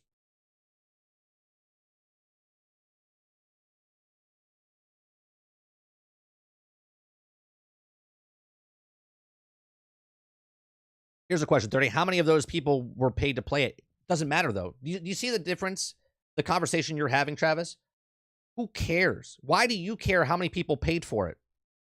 Does it matter to you how many people paid for it? No. It only matters to the company that's putting it out there. And there is trying to make a new category that you can't follow. Not saying you personally. I'm saying us as a whole can't follow, right? Because they're making $400 million a month on Game Pass, right? $400 million a month on Game Pass at 25 million people, okay? If this game brought in, let's just say out of that 20 million, because obviously not everyone that has Game Pass now is trying Starfield, okay? So let's say what, 500,000 more people, 1 million people, let's say got an Xbox or got it from their PC to get Game Pass, right? That's 1 million more people, right? 1 million more people to give them $17. That's 1 million more people that can give them $10, okay? Right? You have to stop looking at it going, well, how many does it sell? It didn't sell well. It doesn't matter if it sold well, okay? It matters of the engagement, because if you want to try Starfield and you didn't pay the $70 or you didn't pay the $100, they already got the money from the people that wanted to play it early access. They got $100 minimum out of those people to get 5 days early access. And the people that have Game Pass that saw the people that got the 5 days and with the hype and everything that was going on, they now got $30 from people that didn't buy the game and they have Game Pass. So they already have the people on Game Pass, and then they got an additional $30 out of those people to play 5 days early and get the DLC, right? Right? It's genius. It's a genius move.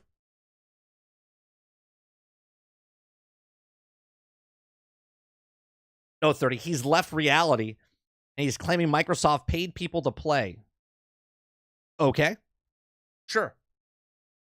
Sure. Because 20 million people are all streamers. Everyone's a streamer. Everybody. T-Bear says, I paid for it because I only buy a couple of games a year, so Game Pass isn't worth it to me. And I'd say that the game is like a 91. 20 million players were bribed into subscribing for Game Pass and played Starfield. What? See, that's the thing, Chris. How is that whole statement you just typed out? I could feel the salt coming off of your body. Like you're running a marathon, you're sweating so much. Like, how is that not believable for people to just download a game they didn't have to pay for? We do know there's 25 million Game Pass subscribers the last time they told us. So how is it not probable that someone hit the download button to try Starfield? I don't understand.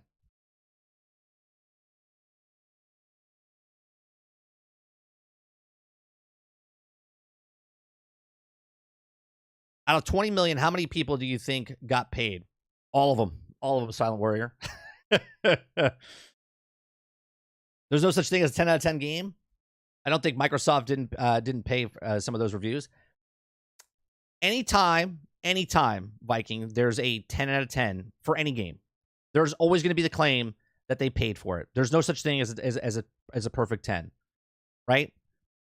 But at the same time, if you ever see like a 1 out of 10 or a 2 out of 10, those are people that just are salty for the game, whatever game that is. They just don't like it. They don't like the studio. They don't like whatever else, right? Literally, people were giving Hogwarts Legacy a bad review because of someone that wrote the books that had nothing to do with the game. Someone gave Teenage Mutant Turtles a bad review because they ran out of popcorn souvenir buckets. What the hell does that have to do with the movie? Yeah, there's no way 90% of the users played that game. Why? But why, Rose? When you don't have to pay for it and you're already a Game Pass owner, why would that be so far-fetched that you hit A to download? Why is that so hard to believe?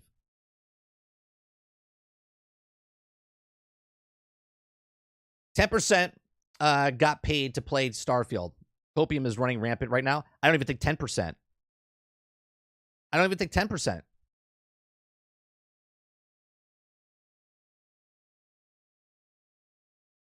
I think it's less than 1%.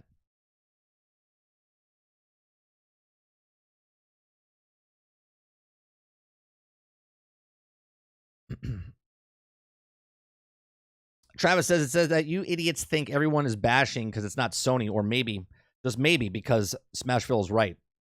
What did Smashville say? Let me see what he said. IGN gave it a 7 and got blasted. But those are people, look, when we talk about, I hate this. When people talk about a 7, everyone thinks they got blasted because 2 people on Twitter said something, and then the comment section of the person that has 10,000 followers said, oh, I agree, or whatever. Like, it's got blasted. Meanwhile, that's the minority of everything in the video game market. Like, Twitter does not represent what the rest of the world is, right? On anything. Television shows, movies, right? All of it.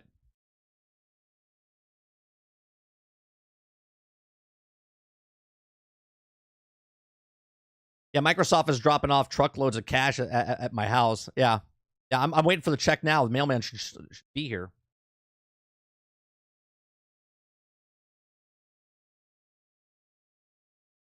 Plus, like 0.5, I did like $33 upgrade. I think a lot of people did the upgrade, right? I think a lot of people did the upgrade, but we don't know. We're all speculating because they'll never release those numbers because they don't have to.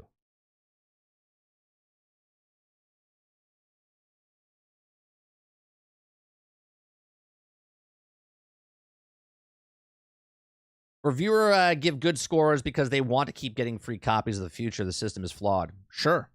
Absolutely. But it doesn't mean they were paid cash money, right? They're making a career. If I own a bakery and a customer comes in and yells at me for something, I want their business. I don't want that person to go around telling me that people that my bakery is bad. So I would go, okay, thank you. I'm so sorry, and you're nice to those people. That's what it is, right? What it is. Thus, the game has something for everyone. I'm sure a lot of people that tried it kept playing. Well, I also think a lot of people that played the game will be like, this is not for me, and they bail. But that's the whole thing. To think that number, 20 million people, and everyone loved it, right? That's the people that want Starfield to fail, that want Microsoft to fail, that don't like that stuff. They look at that number and go, there's no way 20 million is the number, right? Where I look at that number and go, that's 20 million people that download it and are going to try it. Doesn't mean 20 million people are going to love it and play it and do great rand reviews, which then goes into the bigger picture of look at what Game Pass just did. Look at what Game Pass just did.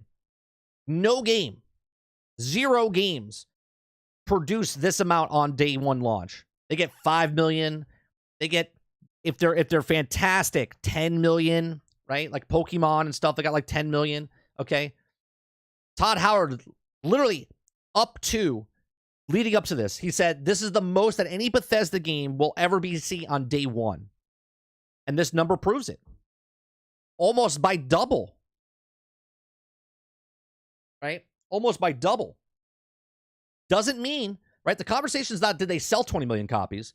The conversation is 20 million people downloaded it and are going to try it, are playing it, don't like it, whatever. But Game Pass, if half those people, half of 20 million, we're down to 10, didn't like it, and they're like, no skin off their back. They didn't buy it. They just rented it. They rented it for that split-second moment and went, it's not for me. It's boring, whatever. But think about what Game Pass just did. In my opinion, Game of the Year so far, if remakes count, number 1 is Zelda. Okay, number 2, Starfield. 3, Resident Evil. 4, Final Fantasy 16. 5, Hogwarts Legacy. And 6, Hi-Fi Rush. 7, Jedi Survivor. 8, Dead Space. 9, Diablo. And 10, Atomic Heart. In our list, in our Discord, we have, it'll be up there until the Game Awards are close to it. We got, this is not in any order. This is just the 6 games that are nominated for the 6 spots. We got Hogwarts Legacy. We got Legend of Zelda. We have Starfield. We have Final Fantasy 16. We have Baldur's Gate 3. And we have Spider-Man 2. Those are the 6. If you can offer evidence of the ones giving it a 10 have an agenda, I'll listen. Sure. But I never take a 10 and go, this guy said it's 10. I'm buying it. I personally don't do that. I look at multiple things. I mean, hell, we watched 3 videos with you guys alone on stream before it came last Thursday, right? So we watched 3 reviews. We watched ACG, we watched IGN, and we watched somebody else. Okay? I take the good and bad from each of the reviews. And if this person says something, this person says something, and this person says something, and they all say the same thing, I'm like, all right, well, that's bad, right? If this person says it, and then sporadically this person says it, and then this person doesn't say anything, and another person doesn't say anything, I'm like, that's a personal opinion, right? The people that give it a 10 also have an agenda. Bethesda keeps getting passed for broken games on release, and the modders fix the games for them. To say that the modders fix the games is also just silly, though, Viking. The people that are modders are not fixing the games because they want to fix the games. They're fixing the games because they love the game that they're playing, right? And they want the game to be better. And they know that the practically for the developers to fix it cost them hundreds of thousands and millions of dollars for their time or whatever. Meanwhile, they can do it and it's fun because they like doing it. 2, they love the game so much, they're happy to do it. It's not like there's modders out there going, you're like, I gotta fix another Bethesda game. No, they're fucking like, dude, I can't wait to fix this Bethesda game, right? Because that's what they want to do.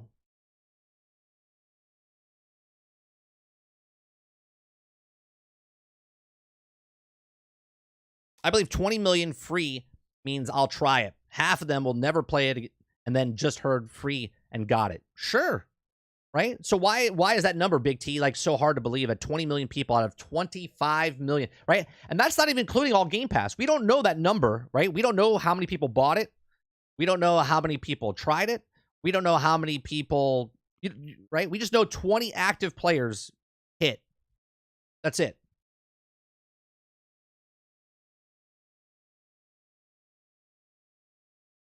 $20 million.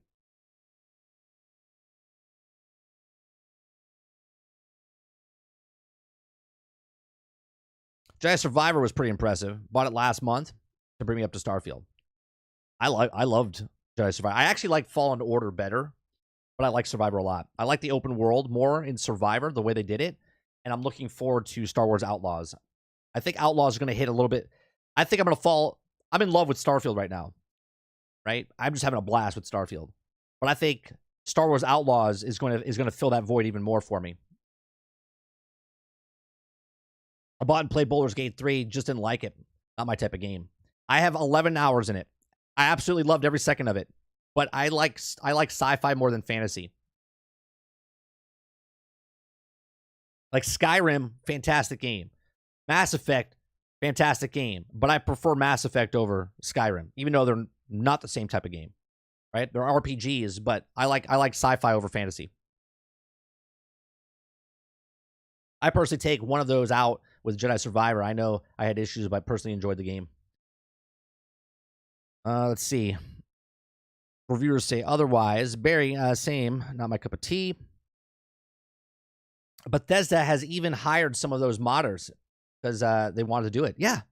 Modders are not out there going like, oh, God. They're like, oh, shit. They fucked up that UI system. Let me fix it, right? That's what they like to do. Dude, I'm gonna put the engine, whatever the fuck it is, Thomas the Engine as a starship. They put. Did you guys see the Nicolas Cage mod? Right here, let's bring this up for a second. Let me.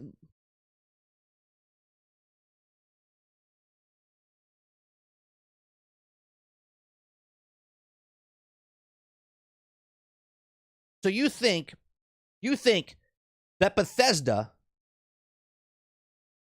wanted to put a Nicolas Cage light in the game, and this modder fixed it, right? You think the modder was like, oh shit, I'm gonna fix this flashlight. They forgot to put Nicolas Cage's face on it. Like, get out of here. Okay? Modders mod because they love fucking with games. They're not fixing the game. They're having a blast doing whatever they can in the game with the engine itself, right?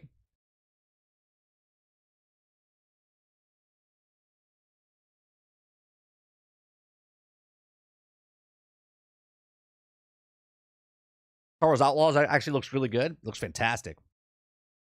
It's like Mass Effect, right? Star Wars Outlaws is Mass Effect meets Mass Effect Andromeda, but in the Star Wars universe.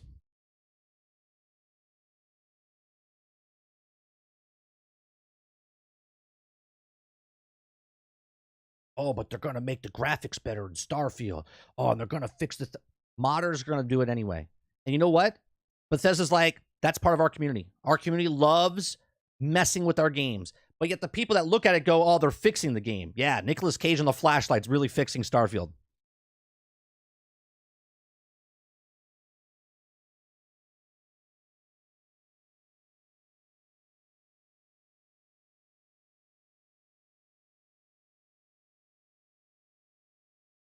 This number, people are sweating right now.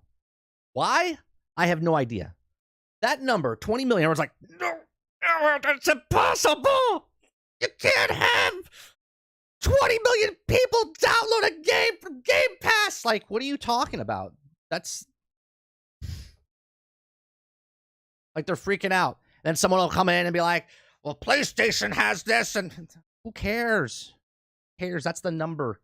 Look at it. This is why Microsoft is tripling down and quadrupling down in Game Pass.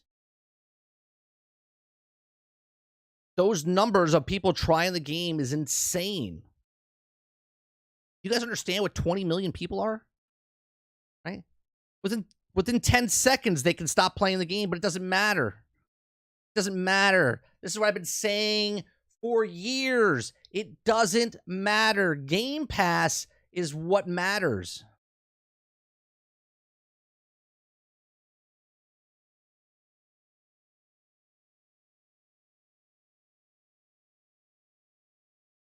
The real question, Sarge, is how many of those 20 million people are secretively playing that got an Xbox or a PC just to try it? That's the real question. That's the real question.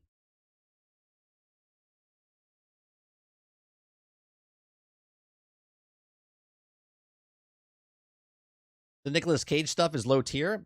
Don't move the goalpost now, Viking. Don't move the goalpost now. You said modders are going to fix Starfield, and I'm telling you, modders don't fix games. They make the game that they want to do. If they want to put Thomas the Engine as a dragon, or if they want to put Nicolas Cage on the flashlight, or if they want to change the UI, they're not fixing Bethesda games. They're fucking with the game because that's what they want to do. That's not just for Bethesda games. That's for any modders. But modders to fix games. No. Modders make the game that they would like to see. It's not fixing the game. It's not fixing the game. They are super fans. Modders are super fans of stuff that would like their game to be even better. Hence why they do what they do.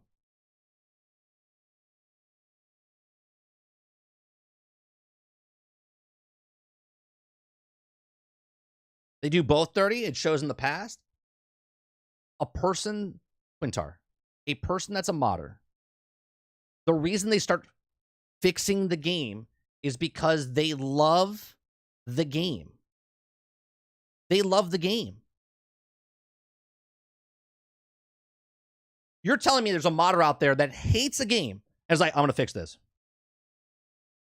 No, they're like, we're going to make this super epic star game that's going to travel the universe, right? No Man's Sky couldn't land. You couldn't fly above the surface of the thing. Modders, within like 2 weeks, were like, I got you, right?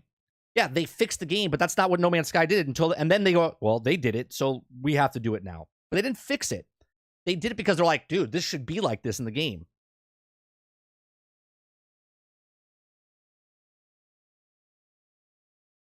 In your terms, they fixed it. In your terms, they fixed it.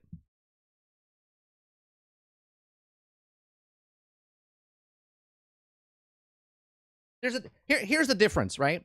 One guy in his basement that can put something in the game on his own free time is a completely different thing than 20 people getting paid $100,000 a year and the company going, yeah, we're not going to touch that because it's going to put too much time in, and that goes into our margins. Where a guy eating bag of potato chips with one hand down his pants, scratching his nutsack, okay, does it in his part-time job because he loves doing it. That's the difference.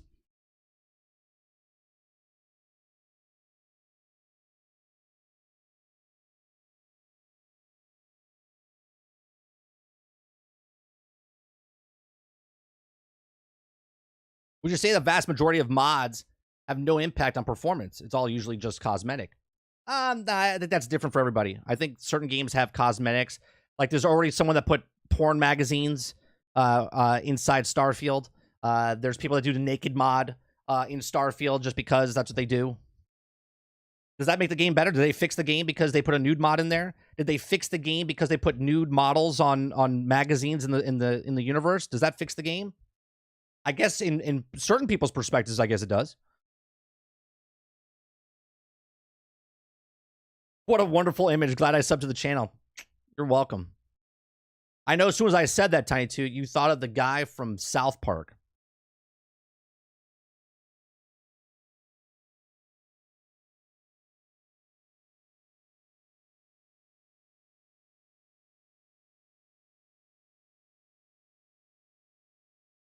Of course, Quintar. But that's for everything. There's always good mods and bad mods. But modders in general are people that love the game and they're like, dude, right? It might be someone that's just learning how to code and they're like, what can I do? I'm going to put this in there, right? It's not fixing the game. Are there mods that fix assets of the game? Are there modders that fix things of the game? Sure. But they do it because they love doing it.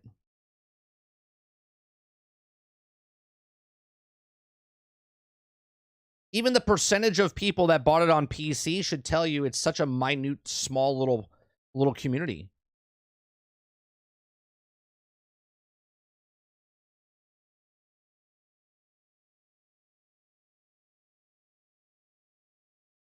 Mods fixing Starfield had put a nude mod in. Thanks. Right, Bethesda. Yeah. They fix games by making them run better and printing codes. But you're missing the point. They do it because they love it. There's literally communities built on just fucking with the game. They're like, oh, let's see if I can fix it. They can't do it. Let me see if I can do it. Again, you're comparing something where someone that's in their own house that doesn't get paid, Bethesda's not spending any money on them, okay? Where if Bethesda's like, we have to make this fix, and they go, well, it's going to cost us $100,000 if we do this fix. And they're like, let's hold back on that for right now until we see a percentage of people. If it's game breaking, they'll fix it. If it's not game breaking, then they'll just put it to the side and a modder will take care of it.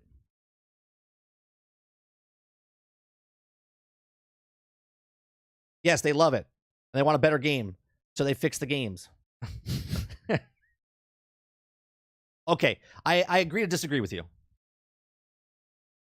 You're saying they fix the game, but they're not fixing the game. That's why it's called modding.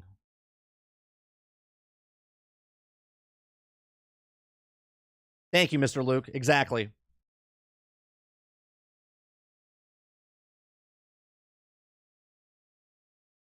Oh, Luke is right. I'm not right. Luke is right. Luke is saying the same fucking thing I just said. He just said it better in a sentence.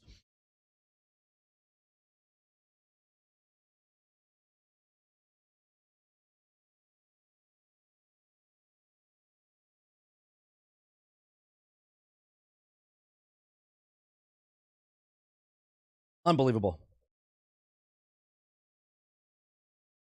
We're all saying the same thing? No. No, we're not. You're saying they're fixing the game. And I'm saying they're not fixing the game. I'm saying that they're loving the game and they're making changes to the game how they see fit.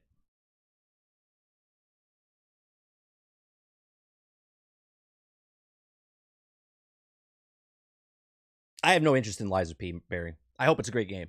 It's just another... To me, there's oversaturation right now with Dark Souls games.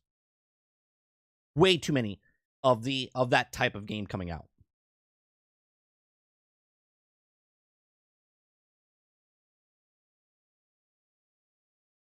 How you liking the game? I'm loving the game. I'm loving the game. I give it a 5 pigs out of 4 horses. Fantastic game.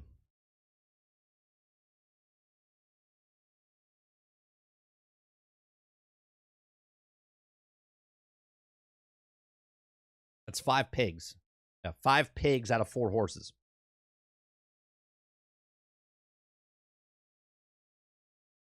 Whatever scale. We scale on the gorilla scale, though. So, it's 5 pigs out of 4 horses on the gorilla scale. Some modders see a fix is needed, and yes, they might fix it. But that's not where the main goal is, to put they want to see. Look, to me, if someone takes a mod and turns this into Star Wars, that's a fix. But really, it isn't a fix, right? It's just my fantasy that I want to be in the Star Wars universe in a game like this. Okay? Sure, I can look at it as, well, they fixed the game. But that's not what the game is.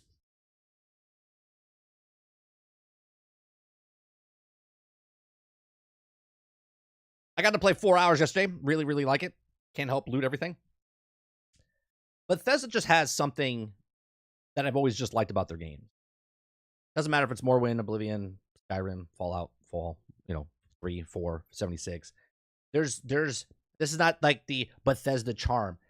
It just clicks with me, right? It clicks with me. Like when I play a game, an open world game like this, Luke, and I can walk into a room and I can open up the doors of the cabinets and I could pick up the potted pan and stick it on someone's head, and I could take a dead body and use them as a rag doll and flip them upside down and set them in chairs, right?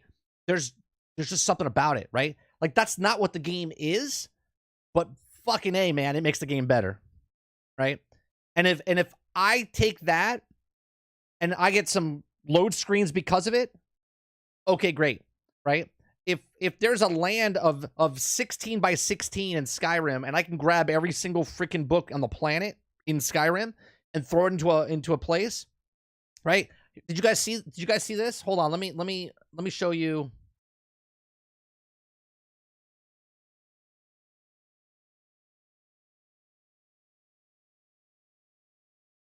You guys see this? Gotta wait for the commercial. There's always commercials. Always commercials.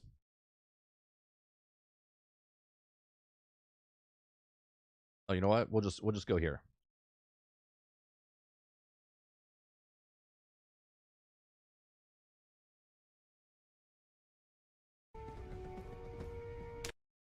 Here. Right. In a game that's about space travel and go wherever you want and do whatever you want, and people talking about glitches and everything else, Bethesda lets you play the game that you want to play. Okay? You can do whatever you want in a game like this, and this is why people love Bethesda games. That should tell you everything you need to know why people love. Do you think this person, okay, do you think this person that put God knows how many fucking potatoes inside the cockpit cares that IGN gave it a 7? Do you think this person cares that someone's flying in the air or they're holding a gun through the wall? Doesn't care. Okay? Can I do this in God of War? Can I do this in Assassin's Creed? Can I do this in Marvel Spider-Man? Okay. No, can I do this in Final Fantasy 16? Can I do this in Forza Horizon 5? Can I do this in Halo? No. No, you can't. So the pros in the game for people that just want to do whatever, okay, outweigh the cons. Because whatever you want to call it, the Bethesda or the Bethesda charm, why would you want to fucking do that? Because you can, right? Because you can. And this is the reason people like playing Bethesda games. If it's, I collected every single book in Skyrim. Why? Why not? Right. Bethesda letting us gather 20,000 potatoes. Are you entertained? They say, play the game how you want to play. Right? You know what Blizzard would do at this point? Doesn't make it fun? Not for you, Rose. But you said you're not interested in their games. You think they're boring. This is why people like playing Bethesda games. You can't wrap your head around it, but this is what makes it fun.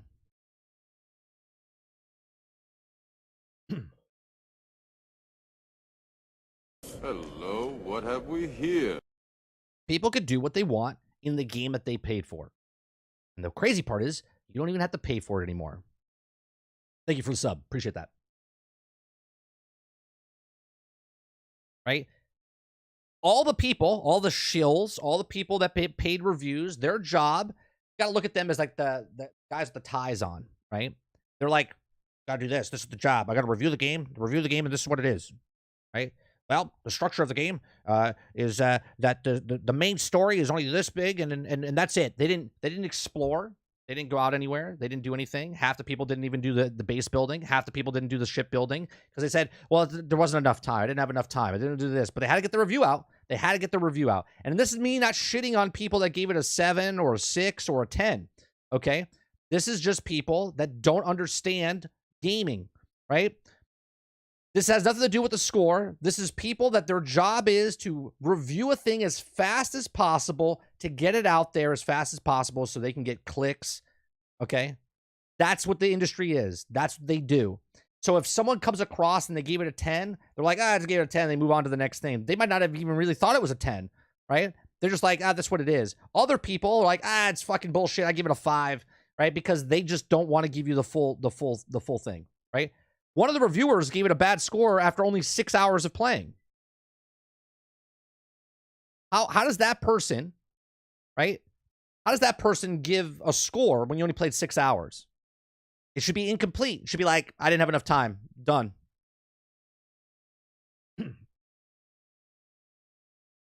I've only played a couple of hours, but my early impressions are very positive. Combat is definitely better than previous Bethesda games, which to me is a huge plus. Right. Almost got my ship to 3,000. Jesus. I'm at 1,000. I gotta start working. You're making good money though, Silent Warrior, right? You made some outposts and whatnot.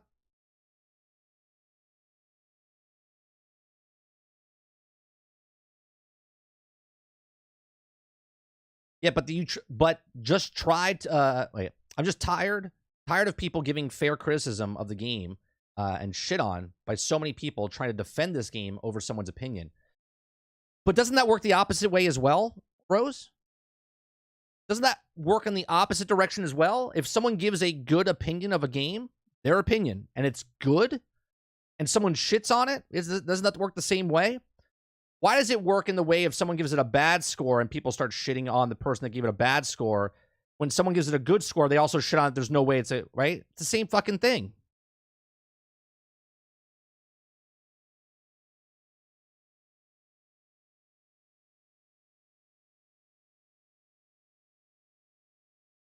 Got the Razor Leaf last night? Nice. It goes both ways, but it doesn't seem like it goes both ways, does it? Right?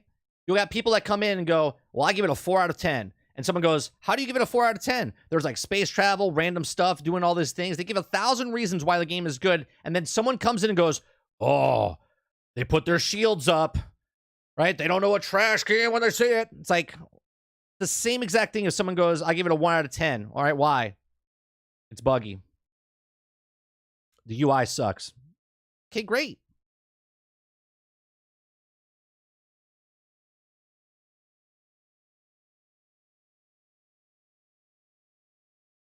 Like, the biggest criticism in this game, okay, and I'll agree 100%, is the UI system and the inventory system is garbage. Garbage, okay? Right? Out of all these years of Bethesda, they still have the shittiest inventory system, okay? Right? Another thing people give criticism for is these goddamn tiles. You're not traveling to a real planet, which is just mind-boggling to me.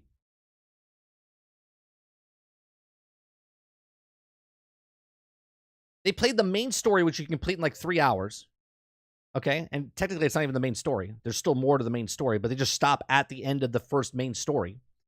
And they say, well, it's just kind of, whatever. It's kind of boring. It's not good. But Starfield's whole thing, like the side quests, people did this with Andromeda, right? Mass Effect Andromeda. The main story, pretty lackluster. Okay? But the game itself, if they actually stopped and just didn't just play the main story and they played all the side quests and did all the other things, the game is actually pretty good. But you wouldn't know that because of the facial animations that were happening in the main story quest line.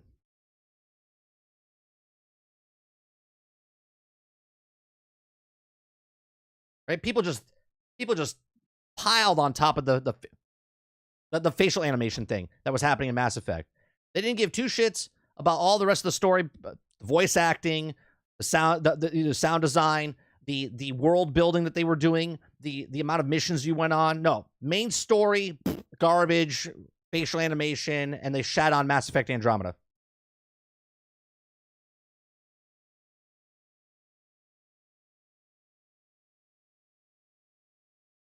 What about the okay story and companions? Mass Effect is better on both, in my opinion.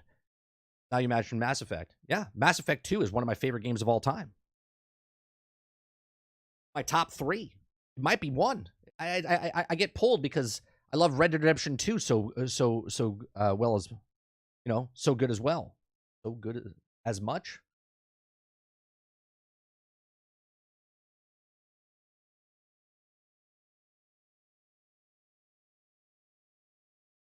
Right? You compare Mass Effect Andromeda to Mass Effect games. I don't compare Mass Effect to No Man's Sky. I don't compare Mass Effect Andromeda to Elite Dangerous. I don't compare it any other space game. I compare Mass Effect to past Mass Effect games. The best Mass Effect game is Mass Effect 2. Better than 1, better than 3, better than Andromeda. But did Andromeda do something better than Mass Effect 2? Yeah, the worlds they built I thought were great.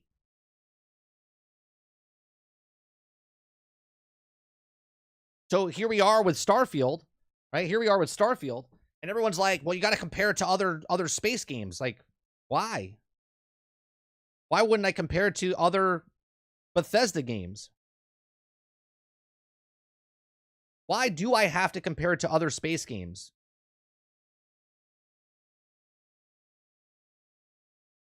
I have an outpost of 5 different locations. That means the game has to save 5 Skyrim maps. You can save up to 48 outposts. How big the saving 48 Skyrim maps, size maps? That's what I'm saying. But they didn't raise the bar, Silent Warrior. They didn't raise the bar. Do you know the difference? Here's why. And it's a bad timing because Lorien came out with Baldur's Gate 3, which is a phenomenal fucking game, and it's going to win Game of the Year. Okay? I believe that. Okay? It's going to be in the nomination. It's going to win. Okay? Game of the Year, Baldur's Gate 3, Game of the Year. Okay? If Baldur's Gate 3 didn't come out, Starfield would sweep hands down. It would be the best RPG up to this date. Okay? But unfortunately, Baldur's Gate 3 came out right before Starfield. And Starfield, in the genre of RPGs, Baldur's Gate 3 has raised the bar so goddamn high. Even though Bethesda raised the bar with Starfield, Baldur's Gate 3 surpassed the new bar before they even set the bar. And it would have been a completely different thing. And this is all hypothetical, okay? Because Starfield was supposed to come out last year. Starfield was supposed to come out last November. And if it came out last November, it could have been more broken, buggy, right? It could have not run as smooth, okay? These are a lot of hypotheticals. But if it came out last year in November, people would look at that game and go, holy Christ, this is a great RPG.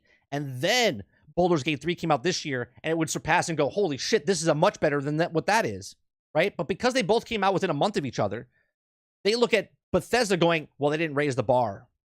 But they did raise the bar. They raised the bar from all their other past games.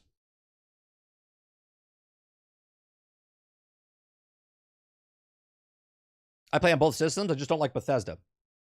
Starfield and experience. Also, it's an RPG. Yeah, well, Baldur's Gate 3 is also an experience. Okay? But you're absolutely right, Mo.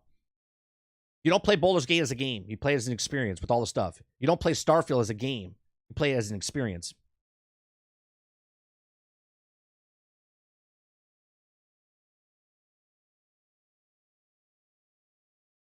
Speaking of broken games, seems Baldur's Gate 3 is struggling on the PlayStation 5. Is that true, though? I think it's struggling on split screen, isn't it? Not struggling itself?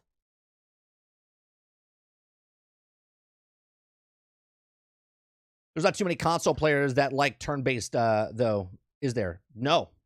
I mean, hence why, you had 800 and whatever the concurrent is. That number's going to go past 1 million, I think, with Steam and then also PlayStation. I think that might go over 1 million.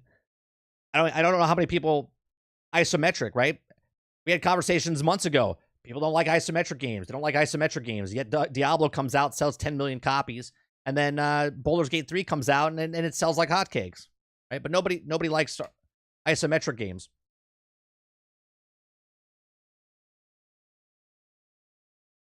An expansion win, GP. What is GPTY? What is that? My brain's not seeing it. What's like, could Phantom Liberty take it? No. Oh, are you asking if can an expansion win Game of the Year? No. At least in my opinion, no. It's an expansion to the already game. It could win if they had a category for best expansion, but it's definitely not a game, not a full game. So I don't think so.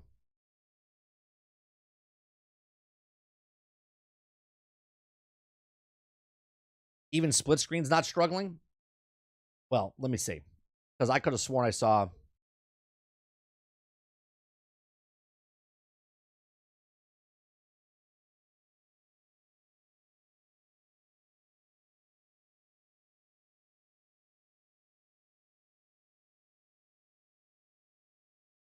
Let's see. Additionally, the game times and just that's crazy to me. Okay. This is just a brief thing, and I hate this. This is talking about the load screen type of stuff, right? However, it's likely that Baldur's Gate 3 doesn't get along well with the console older processor. Additionally, the game has notably long load times, which can reach up to 40 seconds. The reason for this long load times wasn't determined. The release version of Baldur's Gate 3 on PC also had its share of performance issues. So to say that it doesn't have issues, which it does have issues, and then where's the complaints? Where's the complaints of load screens for Baldur's Gate 3? Where's all the hate for long load times in Baldur's Gate 3? No one complains about it. You know why? Because it's a good game. And you take the bad with the good.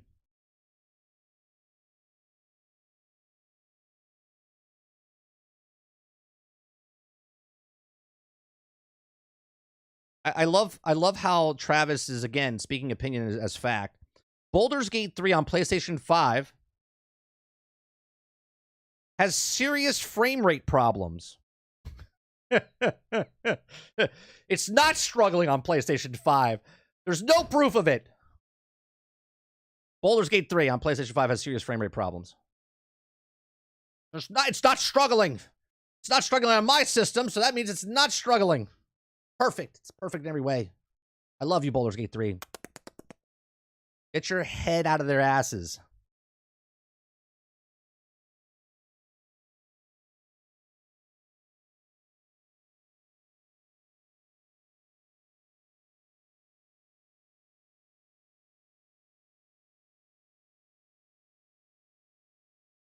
It's almost like it's a good game. You can look past issues. Imagine that, T-Bear. Imagine that. Take the good, take the bad. The facts of life. Big T, I love it. You win. You win. You win. You win the internet today. Take the good, you take the bad. Oh man. Facts of life. Facts of life.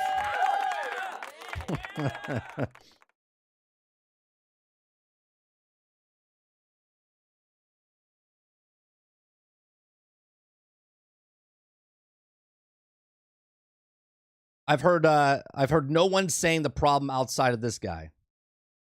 Outside of what guy? Mo? Or the guy that wrote the article 3 days ago?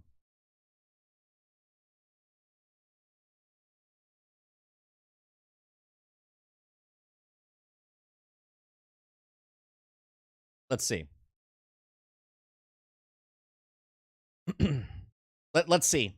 Haven't heard the problem. Let's see. Serious frame rate problems when Baldur's Gate 3 coming to Xbox. Complicated. Heartbeat letter Dave Baldur's Gate community bothers. Release date is coming to PlayStation. Massively superior performance, but why? Microsoft engineers helping Baldur's Gate. These are older things. Let me. I mean, it's getting good reviews. 97. 97, I think, on Metacritic. But again, I don't give a shit about Metacritic. I actually don't give a shit about any numbers. Except numbers that talk about profits and stuff like that. The review scores just is what it is. Right? Baldur's Gate 3 is a phenomenal game. But there's also problems. I fell through the map. I had glitches. I had to reload the game because of certain points. My character wouldn't react or do anything. Is the game shit? No. It's far from it. It's a fantastic game.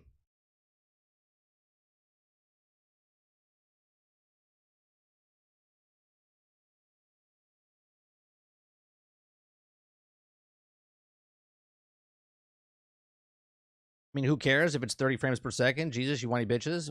Play that longer than you played to 60? You're just moving the goalpost now, Travis. Just moving the goalpost. Because we say they're struggling, now you're like, well, it's, it's not people whining bitches. These are performance issues of the actual thing. You said there was no performance issues. There are performance issues.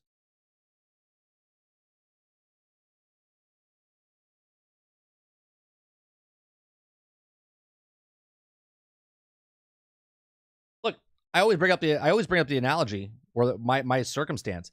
I played Fallout 76 And I had 0 issues. But yet the internet was exploding because there were so many problems in Fallout 76. Not until hour 82, and then my game melted. Okay? So to say there's no problems is delusional because people are having problems. Okay?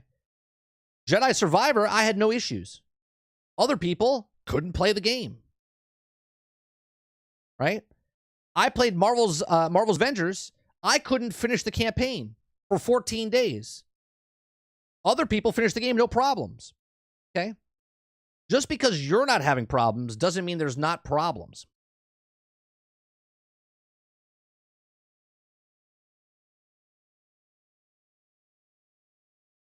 Exactly, Mo. You gotta backtrack. You gotta backtrack. Right?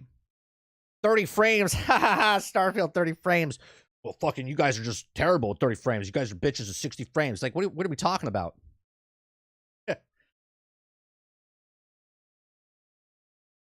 No, Travis. You did have problems with 30 frames of Starfield. You jumped on the bandwagon when they talked about it. Maybe not as much. Right? But you did talk about shit about 30 frames per second of Bethesda.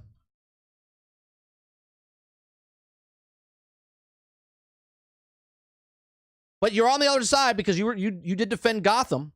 You did defend Gotham. You're like, Gotham, I had no problems with the 30 frames per second. It might have been the least of your worries, but you did bring it up.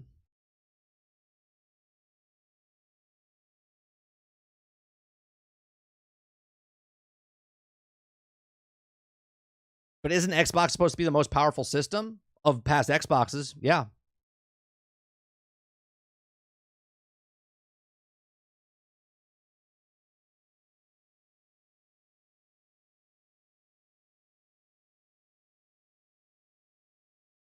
Starfield is a shooter, so it makes sense it's a first-person shooter criticism.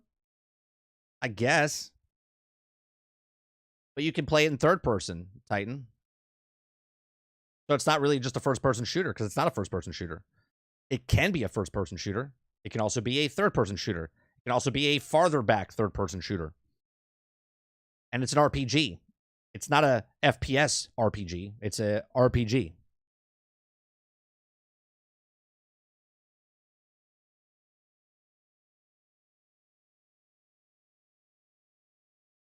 Hey, Mike, what do you think they're going to say about Forza having 60 frames plus ray tracing?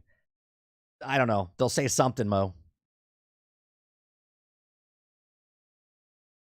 Exactly. Starfield's an RPG. Oh, frames per second. Gotcha. But still, just because it's first person, the frames per second, you can play 30 frames per second. You know why? Every game, because you have a first person, had the frames per second 30 frames per second up to this point. Every Bethesda game up to this point was 30 frames per second. So why is it an issue that Starfield is at 30 frames per second? Right? Assuming that was 60 frames per second, even though Todd multiple years ago said that it's 30 frames per second, we're shooting for 30 frames per second. Not coming out at 60 frames per second, everyone was like appalled by 60 frames per second. They're like, oh, it's not 60 frames per second.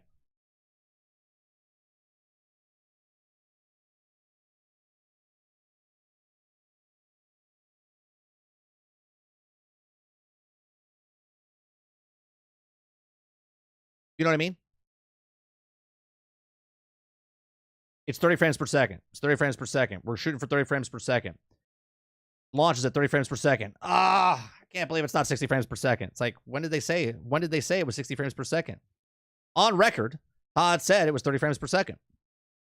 So there's no lie about 30 frames per second. Everyone's pissed off because it's the next gen system. And because Microsoft said that the games for the next gen system could be up to 120 frames per second, and the game console came out before they bought Bethesda, because Bethesda wasn't bought by Microsoft, so they weren't a first-party title until after they purchased them 2 years ago. Up until that point, Bethesda was its own standalone company that was making a game 30 frames per second for all systems. And then when Microsoft picked them up, they stopped working on the PlayStation 5, and it was just Microsoft now. But at no point was it 60 frames per second.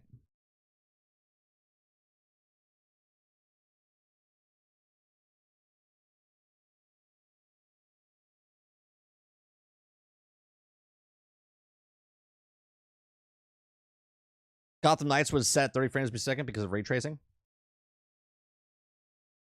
Well, I think there was other problems behind that, Viking, but if that's what they're saying now, sure.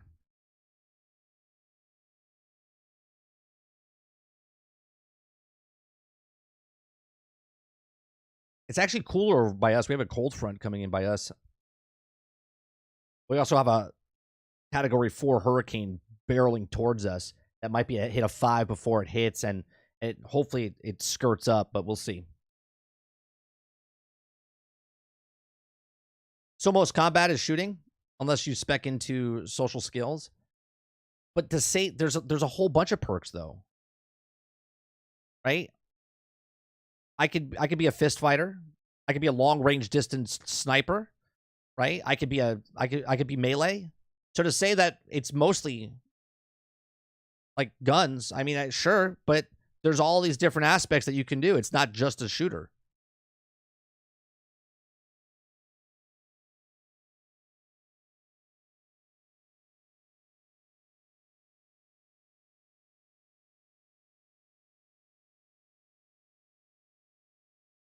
Everyone ignores the up to. Yeah, they just see the 120 frames. They're saying they're coming out with a missing content because of the Series S. The narrative is already set. For the Forza Motorsports, is that what we're talking about, Silent Warrior?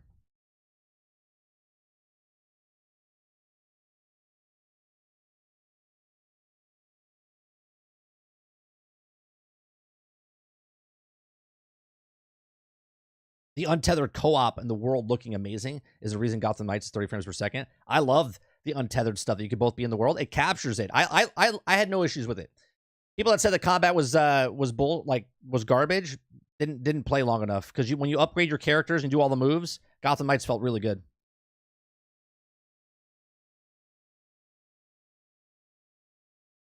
You mean the hurricane now? Yeah, the new hurricane that's off the coast. There's another hurricane. Frank, whatever. What the hell is it called?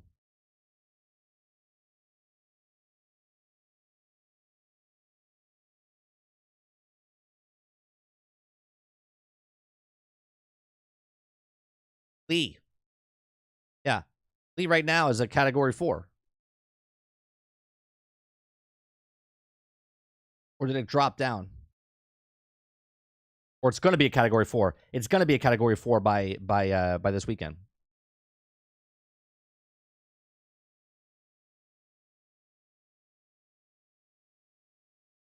Apparently it's heading back to Atlantic. Hopefully.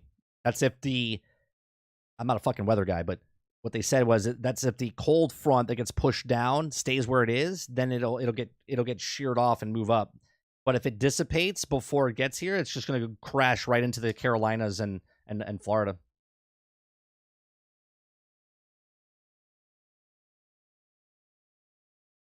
Travis says, I don't remember Baldur's Gate 3 saying it wouldn't have many load screens. Meanwhile, Starfield said several times few loading screens. Where did it say that, Travis? Where did they say they would have fewer loading screens? I watched all the content. I don't remember that. If you could find that, I would love to see that. I'm not gonna say they didn't say it, but if you could point it out to me, then I'll put it up on screen. I don't remember them saying the fewest load screens. And maybe they did. And maybe it does have fewer load screens than everything else. I don't know. I don't remember them ever saying that.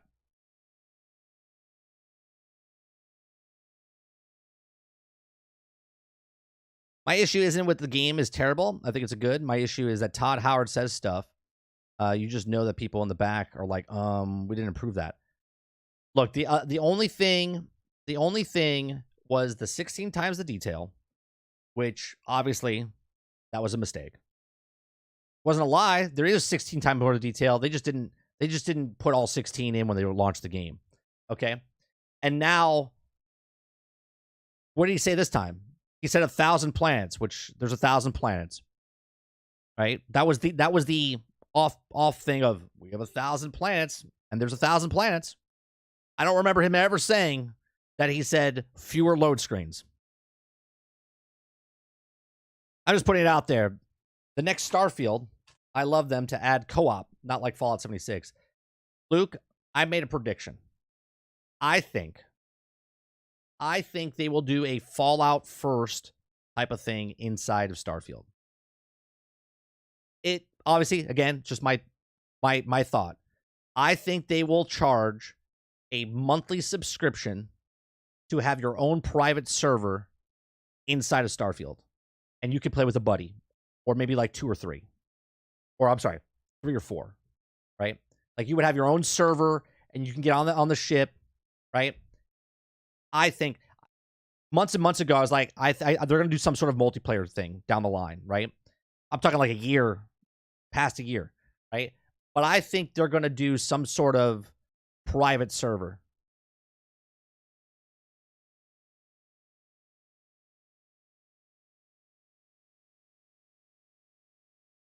Yeah, like paid universe.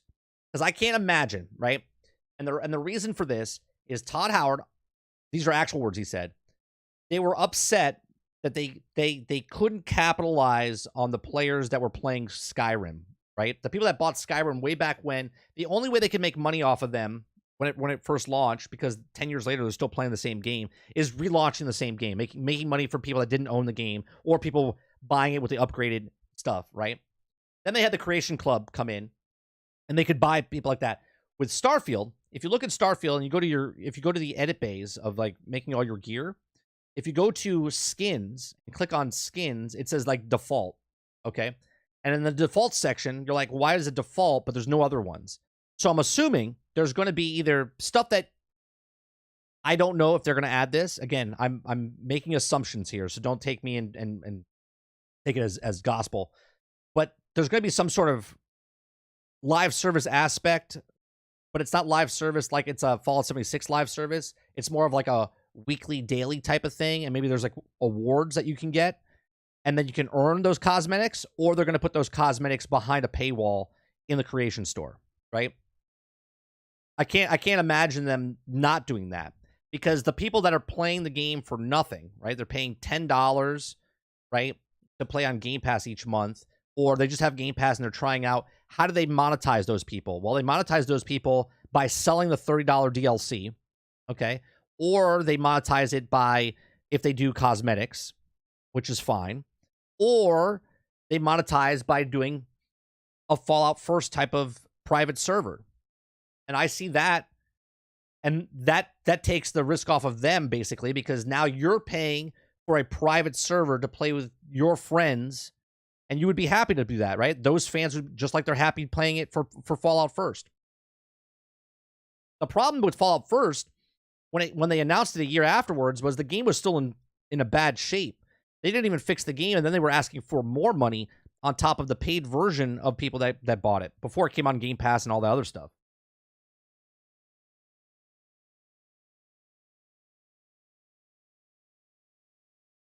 But I can see them doing a Fallout First.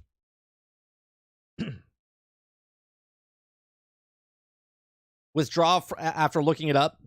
It was a person who said it's not Bethesda themselves. I got my info mixed up with withdraw. It's all right. All right. Now, if the critique was they lied about being published or polished, then I'd listen. However, my pushback would be that they said it's our most polished game yet, and that's the difference between the two. Right, and they didn't lie about that, because it is the most polished game they've ever released. Now, obviously, it might still have bugs and problems. I've had 2 problems. I'm at 58 hours right now. I had one where I got stuck on a ladder, and last night my game crashed for the first time at hour 57. Okay, so for me, yeah, the occasional guy coming through the wall, that happens in every Bethesda game. Not to say it's not a problem. It's there, but it's been in there from Skyrim. It's been there for Fallout. It's been there. It's always been there, right? There's just so much happening on the map randomly that stuff gets kicked. Yesterday, there was a glitch where I was having a conversation with one of the people in the cutscene, and someone walked into her and just was running into her, right? I look at that as that's a Bethesda thing. That happens from time to time. Is it immersion breaking? Sure. But is that going to be criticized for the random events that I'm having and the 58 hours that I've put in where I can be a space pirate and go on these quests and do these things because one person popped in front of my screen? Sure. right? But it's the most polished game they've ever put out. Take that what you will. There, I'll post it in Discord. All right.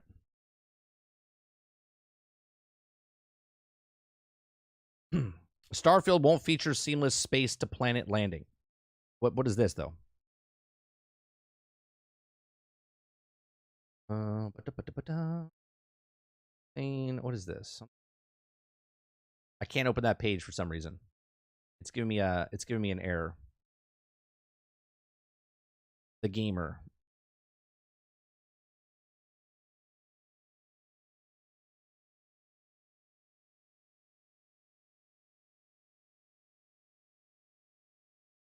Why am I seeing this message? It says that something went wrong. Please disable your blocker on gamer.com. I don't have a blocker. And then when it says add block plus instructions.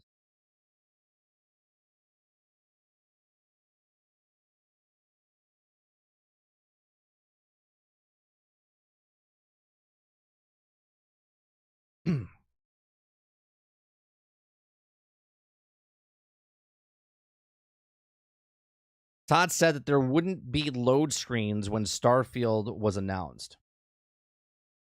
I have to see that. I got to see context. That's the actual quote. That's a quote. Todd said there wouldn't be load screens when Starfield was announced. In Starfield.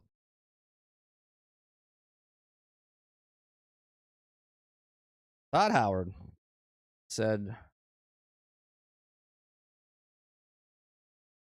the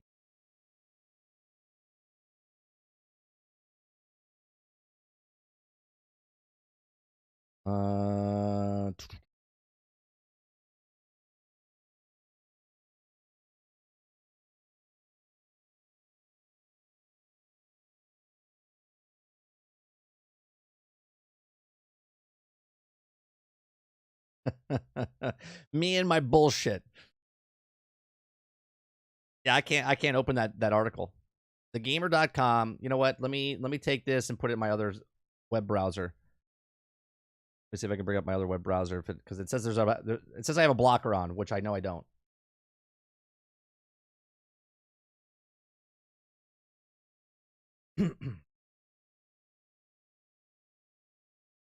All right, here's the article. Starfield Bethesda's most ambitious project so far might explain the release date on Steam quietly changed from early 2023 to coming soon. When was this article written, first of all? January 18th of 2023. Okay. Studio continued to find creative ways to replace the element of games and also becoming increasingly absent of load times and have decreased, right? It seems potential Starfield players were hopeful where it would have no need for load screens, nor a clever mechanic to hide them. And while it might technically be the case, Bethesda Todd Howard has explained why the journey from space down to planet won't be the same as it is in No Man's Sky. So far, he didn't say that. Speaking to IGN, Howard claimed, despite some of asking the feature, the team behind Starfield ultimately deemed that it's not important enough to feature when compared to the work it would be required to implement. He said, quote, "We decided early in the project that on the surface is one reality, and then when you're in space, it's another reality," Todd revealed. He continued to say, if you're trying to really spend a lot of time engineering in between like that, you're just spending a lot of time on something that really not just important to players. Starfield procedurally generated planets that have that space exploration themed have naturally resulted in a lot of No Man's Sky comparisons, but the distinct cut between space exploration and planet traversal will be one way in which the gamers differ. Despite the release of date becoming Steam, it also has been official confirmation of Xbox. But where in this article, Viking, does it say that Todd Howard said that it would be seamless? Did I read your thing wrong? It wouldn't be load screens. Where did he say that it wouldn't be load screens? Where does it say there wouldn't be load screens?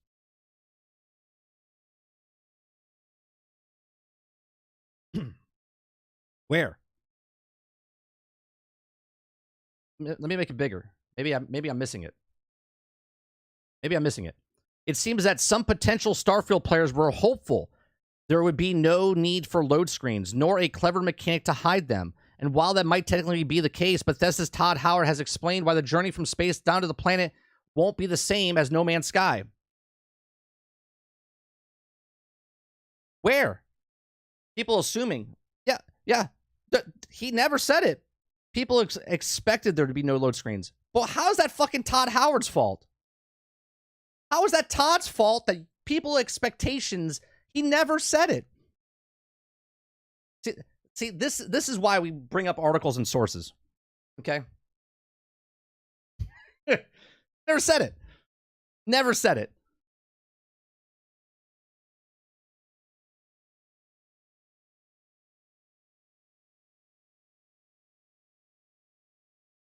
Travis says, I mean, a lot of people make the claim, guess that there will always be load screens. If someone says otherwise, they're lying, not mistake, not confused, lying. But who said there was no load screens?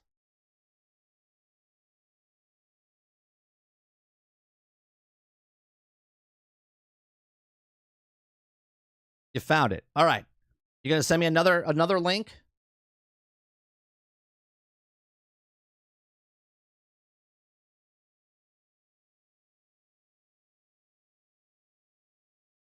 Seamless Starfield spaceflight. Wait, when was this article written? June 19th, 2022. Okay. Following Todd Howard's claim that Starfield will not feature seamless space travel. I worry the space RPG game's immersion factor might not live up to the hopes. Bethesda open world games, also best example of freedom in gaming, and the true sandbox games experience of Starfield had very excited. Until studio Todd Howard confirmed that there is no seamless space travel of the planets in space. Like, are you just trying to waste my time? Are you just trying to waste my time?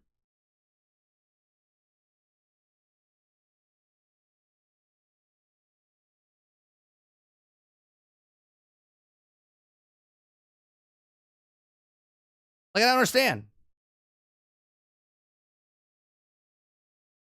People have asked, can you fly ships straight down to the planet? No. Todd confirmed, no. He said what? Where did he say it? Where? What? I just read it out loud. Confirmed that there is no seamless. No, there's a no in front of seamless. No seamless space travel. What are you talking about, Viking?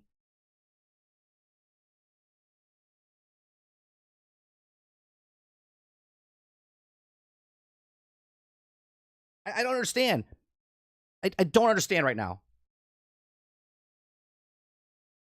Basically, this means that you cannot get into your ship and fly from the planet's surface directly to outer space and then go back down again.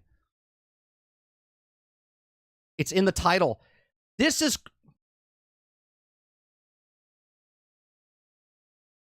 What are we talking about, people? Are you fucking reading? Are you reading the title? What are we talking about? He never said it.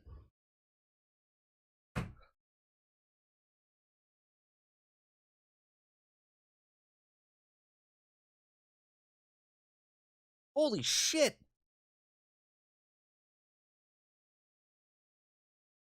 Holy shit.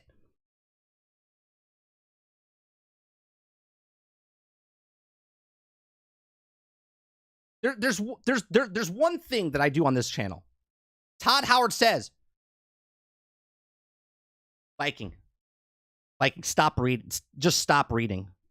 Stop reading. Todd Howard didn't say. That's called a heading. That's called a title. Stop reading titles and read the actual fucking article.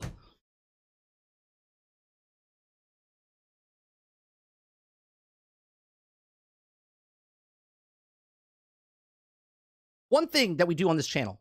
One thing. Okay? I'm not giving you made up shit. You claim something, you show the proof. I'll read the proof. If it's wrong, I will say it on channel. Okay? I read it out loud. But don't say things that people are not saying and then claim them as fucking facts. They're not. They're made up in people's heads and expectations. Stop reading titles. Read the article.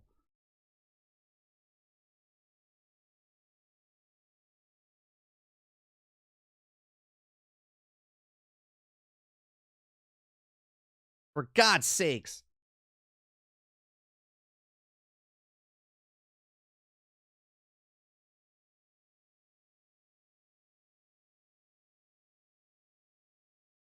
And I'm not saying you specifically, Viking. It's just that you brought this to my attention because you said that people claiming this, and then you gave me 2 articles that literally within the first 2 seconds of reading past the title literally prove you wrong.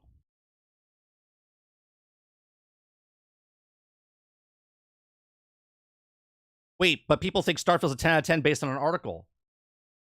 Well, those people are morons, because if you read past the title and why people think a game is perfect or not perfect is the reason why they think it's perfect or not perfect.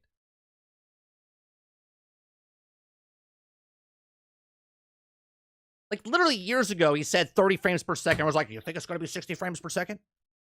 You think it's going to be 30 frames per second? And I was like, no, it's not going to be 60 frames per second. It's going to be 30 frames per second.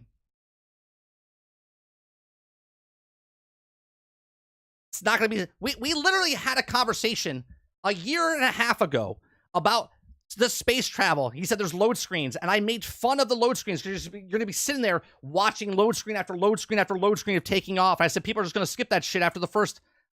Right? I take it back because I watch it every single fucking time because I think it's amazing. I love it. I love the sound of it when it takes off and goes... and has a little gargle sound as it takes off, and you feel that rumble in the thing.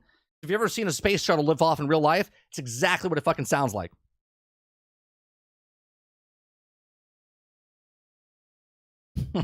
Yeah. Holy Christ.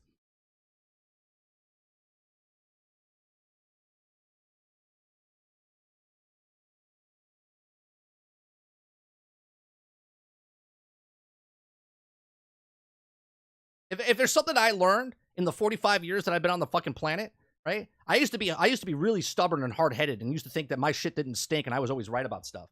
Okay? And I'm okay saying that I'm wrong. I'm okay saying I'm wrong. I made a mistake. I make mistakes all the fucking time. I can't even read certain things on the fucking stream. You guys have to correct me. Okay? That's just what it is. Just take it.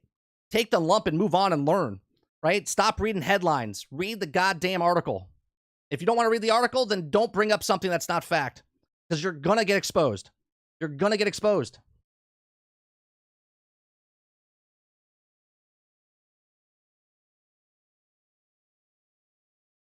And even when they say certain things, it's like pulled out of context, right? Even when people read something, they take it out of context.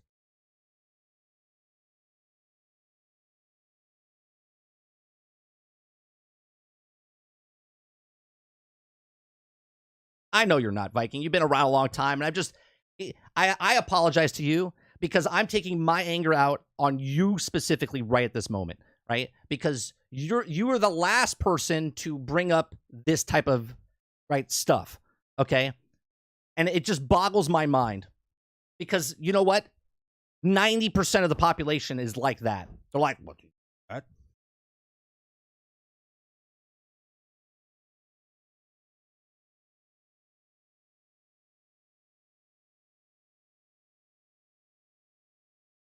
Gotta read past the fucking title. I put all my sources in our Discord. Discord, all the sources and stuff are there.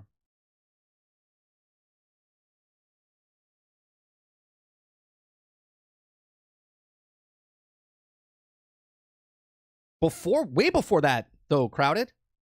Way before that.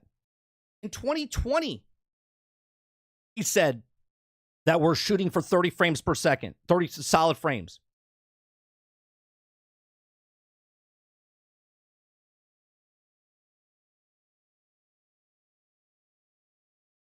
Mo says, I was exploring a planet last night, minding my own business, and then VA Rune so nearly landed me, and so I went inside, killed them, stole their ship. Bet you ain't tried that land on me next time. That happened yesterday to us. Mo, did you see last night? Did you see last night what happened? We landed to go do a mission, and then all of a sudden this ship landed next to us about 700 meters away, right? And I ran up on them. There was 4 guys patrolling. We ran inside their ship, killed the guys inside the ship, and I took off. Okay, I took off. Then we landed directly right back down. I ran back over to that location, and they were still there. They were still there. I left those people. They would have been stuck on the planet, right? Now, obviously, it's a video game, and they wouldn't have been stuck on the planet because they're fake fucking people on the planet or on a tile, okay? But the fact that the lore does that, okay, is amazing. Another thing, all right, another thing that happens, okay, is that I talked to somebody in the game. I left the solar system, came back, I don't know how many days, in-game days later. I happened to see the person in the world, and they knew me still from what I did to them before. That's some crazy shit.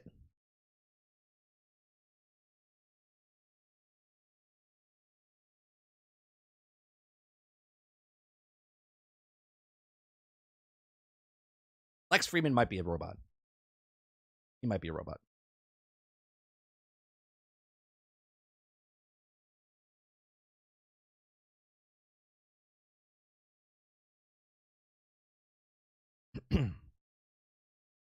Can't argue with family. Can't. Who you argue with? Big T. That's the truth. My whole family is loud. You have to be loud to get a word in. You got to be loud. Me and Sarge could have a conversation, and we're both agreeing. We played a game called Thunder Road. You guys ever played the board game Thunder Road? He got the new version of Thunder Road, and when he was here, we played it. I had a simple question. We rolled the dice, and it didn't make sense. We found out later we were playing the game wrong, right? It's the new version of Thunder Road. So you roll some dice, and you put them on the things, and you have all this stuff, right? And I rolled the dice. I was like, what does this mean? I was like, what do I do with this thing? All right. I was just asking a question. And then he's like, I don't know. I was like, why don't you fucking know? And we started going back, always back and forth, back and forth, back and forth. And he's like, I don't fucking know. And I was like, well, I just want to know. I have a simple question. And my wife just looks at us. And like,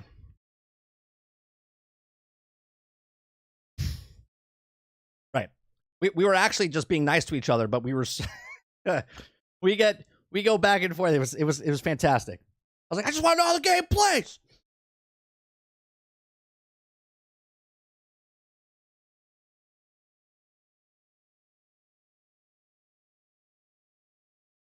I want the rules. When my dad talks on the telephone, he's yelling into the.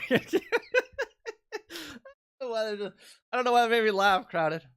I don't know why that made me. It's because it's true. I think my dad does that now. The worst part though, Crowded, is we're on video phone calls now, right? Like we're on like FaceTime or whatever. Hello? Are you there? Mike, you there? Yeah, I'm here. Just look at the screen. Right here.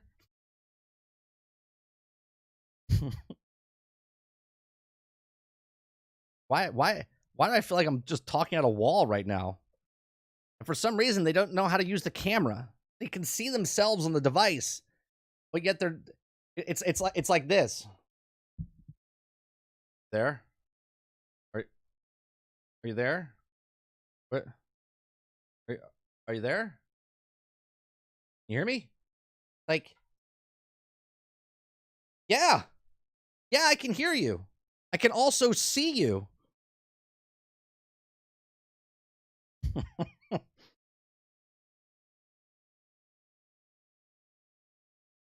Back the camera up.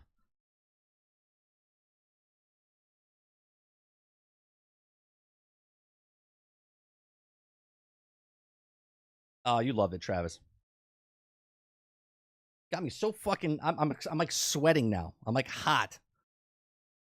Sounds like everyone's dad. We're all gonna be there. You know, my son it made me laugh. Right? It made me laugh. I would show it to you, but I don't want to. So my son, he's learning how to. I don't know how even this got brought up, but we're here now. Okay, because it fits right in. Fucking seamless. Okay, my son this morning showed me a video that he was editing, right, on iMovie. And he's learning how to do the title sequences and all the stuff, right? And he's making this video, and I just started laughing, right? Because of what he had said Right? He has like it's like a movie. The trailer sequence and stuff goes on. I'm so proud of him, right? And he shows a picture of grandma, and it's just this, right? And then he shows a picture of his other grandmother, and it's just like the side of the face like this, right? And then he shows grandpa, and then he shows his other grandpa, and these are all the video calls that he's had with them, and he's taken snapshots of them, and he's editing this thing together and making fun of them, and I just melted inside. I was laughing so hard because he's making it like a comedy. And I'm just laughing because I was like, what is this from? He's like, this is all the video calls they always have with me. He's like, they never, and I'm just laughing so fucking hard.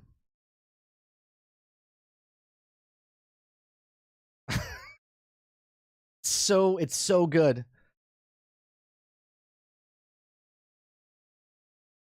Yeah. Yeah. No, Travis, my son, he is very quick-witted. Is the natural. He's a natural. He's a natural. So much so that he said, my wife will say something, right? My wife will say something and he just reacts. And I look at him and I'm like, I want to be like, bro, that was awesome. But I hold back because I look at my wife and she's like, I'm like, son, you can't say that. You can't say that. Like, his timing is impeccable. I don't know if he's going to be a stand-up comedian, but he should be. He's phenomenal. So a smartass, yeah. Exactly, Sarge. Every time he says something, it's just instantaneous. It's beautiful.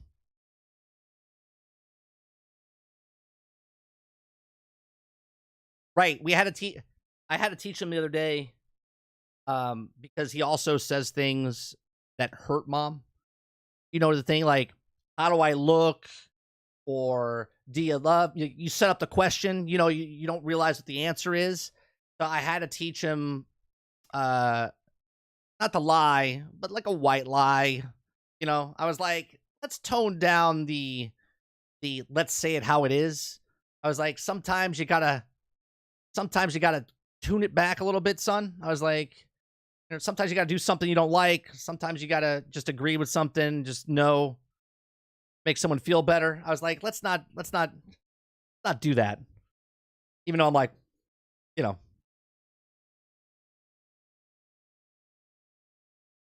a sarcastic lie. Good. I'm gonna use that. Right. Tone down the honesty. Yeah. Travis, you can't. No. Travis, are you married? Travis, are you married?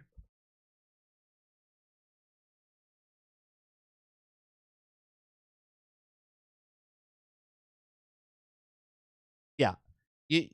This is like you not playing a video game and trying to give advice. That's a death sentence. Yeah. No. If your wife or girlfriend or whatever, right, says a setup question, you do not take the bait. You do not take that. You just pass go, collect your $200 and move on. Right?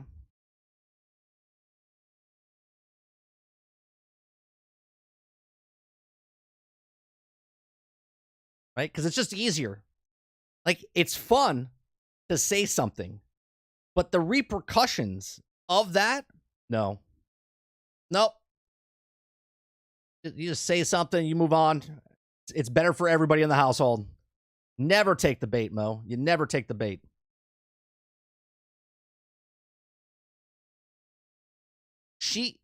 That's always a setup, right?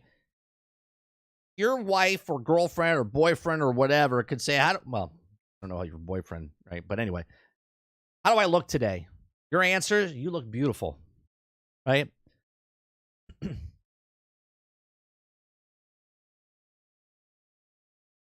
I have 2 sisters and a mother. You learn real fast. Exactly. I grew up in a household of just me and Sarge, and we had just a mom. It was very slow learning curve for us. It was 3 verse 1.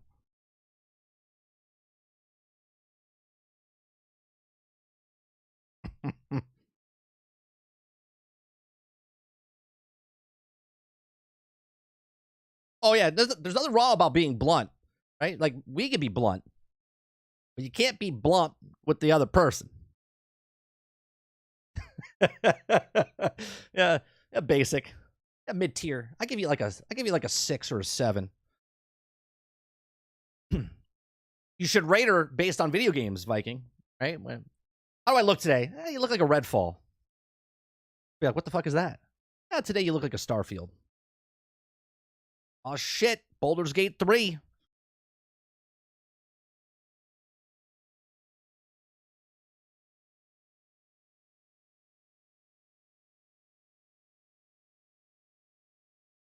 That dress is mid. That's mid-tier. Mid. Oh, good stuff. What time is it? 12:30. This is how I know I'm still not good at it. My partner asked me, does this make me look stupid? Oh, that's a tough one. And without missing a beat, I said yes. And then time dilated it for me as I realized I just fucked up. Oh, yeah. That's like you're like, yes. And you're like, ooh. That's when the camera goes, whoosh, and you're like, oh, shit. Like time just stopped. Yeah. And you're like, oh, you reach out to try to grab it back, but it's too late. You're like, oh, shit. Yeah. That's going to be a tough one.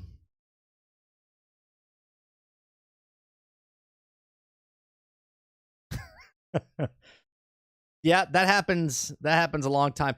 It's hard to find someone. My wife accepts me for who I am, but I sometimes, you know.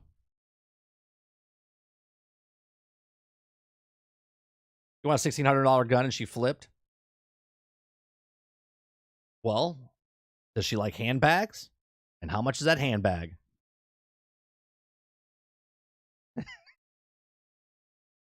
She was not amused, but did you get a look?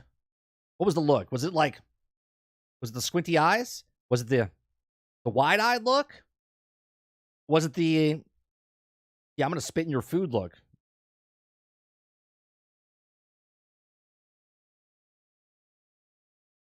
Did they have another PlayStation Plus increase? We talked about that days ago, Crowded.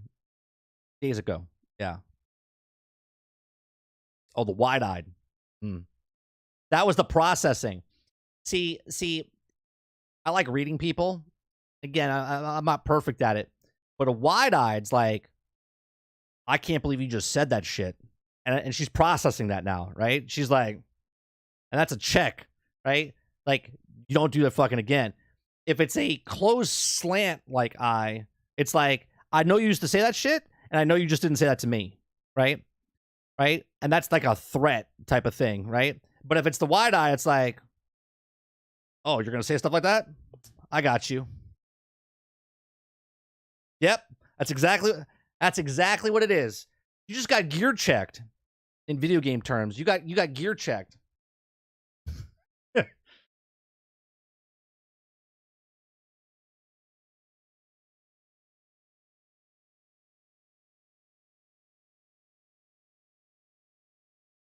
If you get a look from your wife other than I love you, pack your bags. Come on, Chief.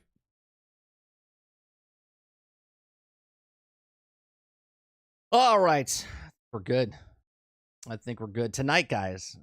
Tonight, Generation X Gaming is not going to be a weekly podcast that goes over a few of the top stories in the past week and we rant along the way.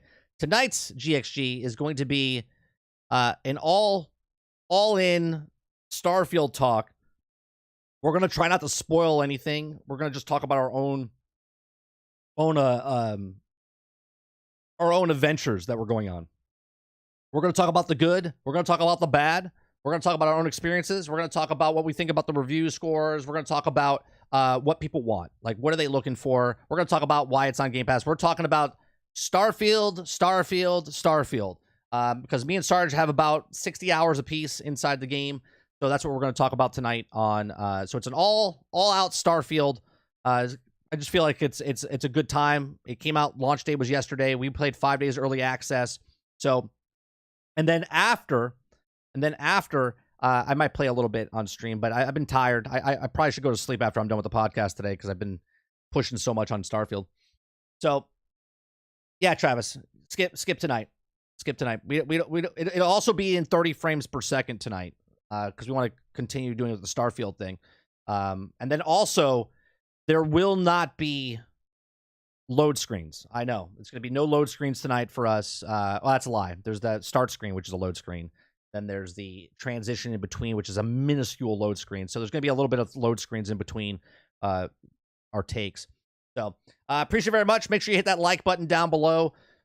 If you like to get above and beyond that, hit the subscribe button. If you like to go above and beyond that, become a member as little as $5. We're here Monday through Thursday from 10 o'clock in the morning till noon Eastern. We talk about multiple stories, and then we talk on bullshit about stuff, and we yell at people and insult people for putting in articles that don't say what they say. So if you like that type of stuff, make sure you come on back. And on Thursday nights, or on Monday through Thursdays, we also do gameplay. We're playing Starfield. So scratch out your calendar. We're playing Starfield into the future of September and past. And then Thursday nights we do a podcast, and I appreciate it very much. See you guys on the next one. Take care. Peace.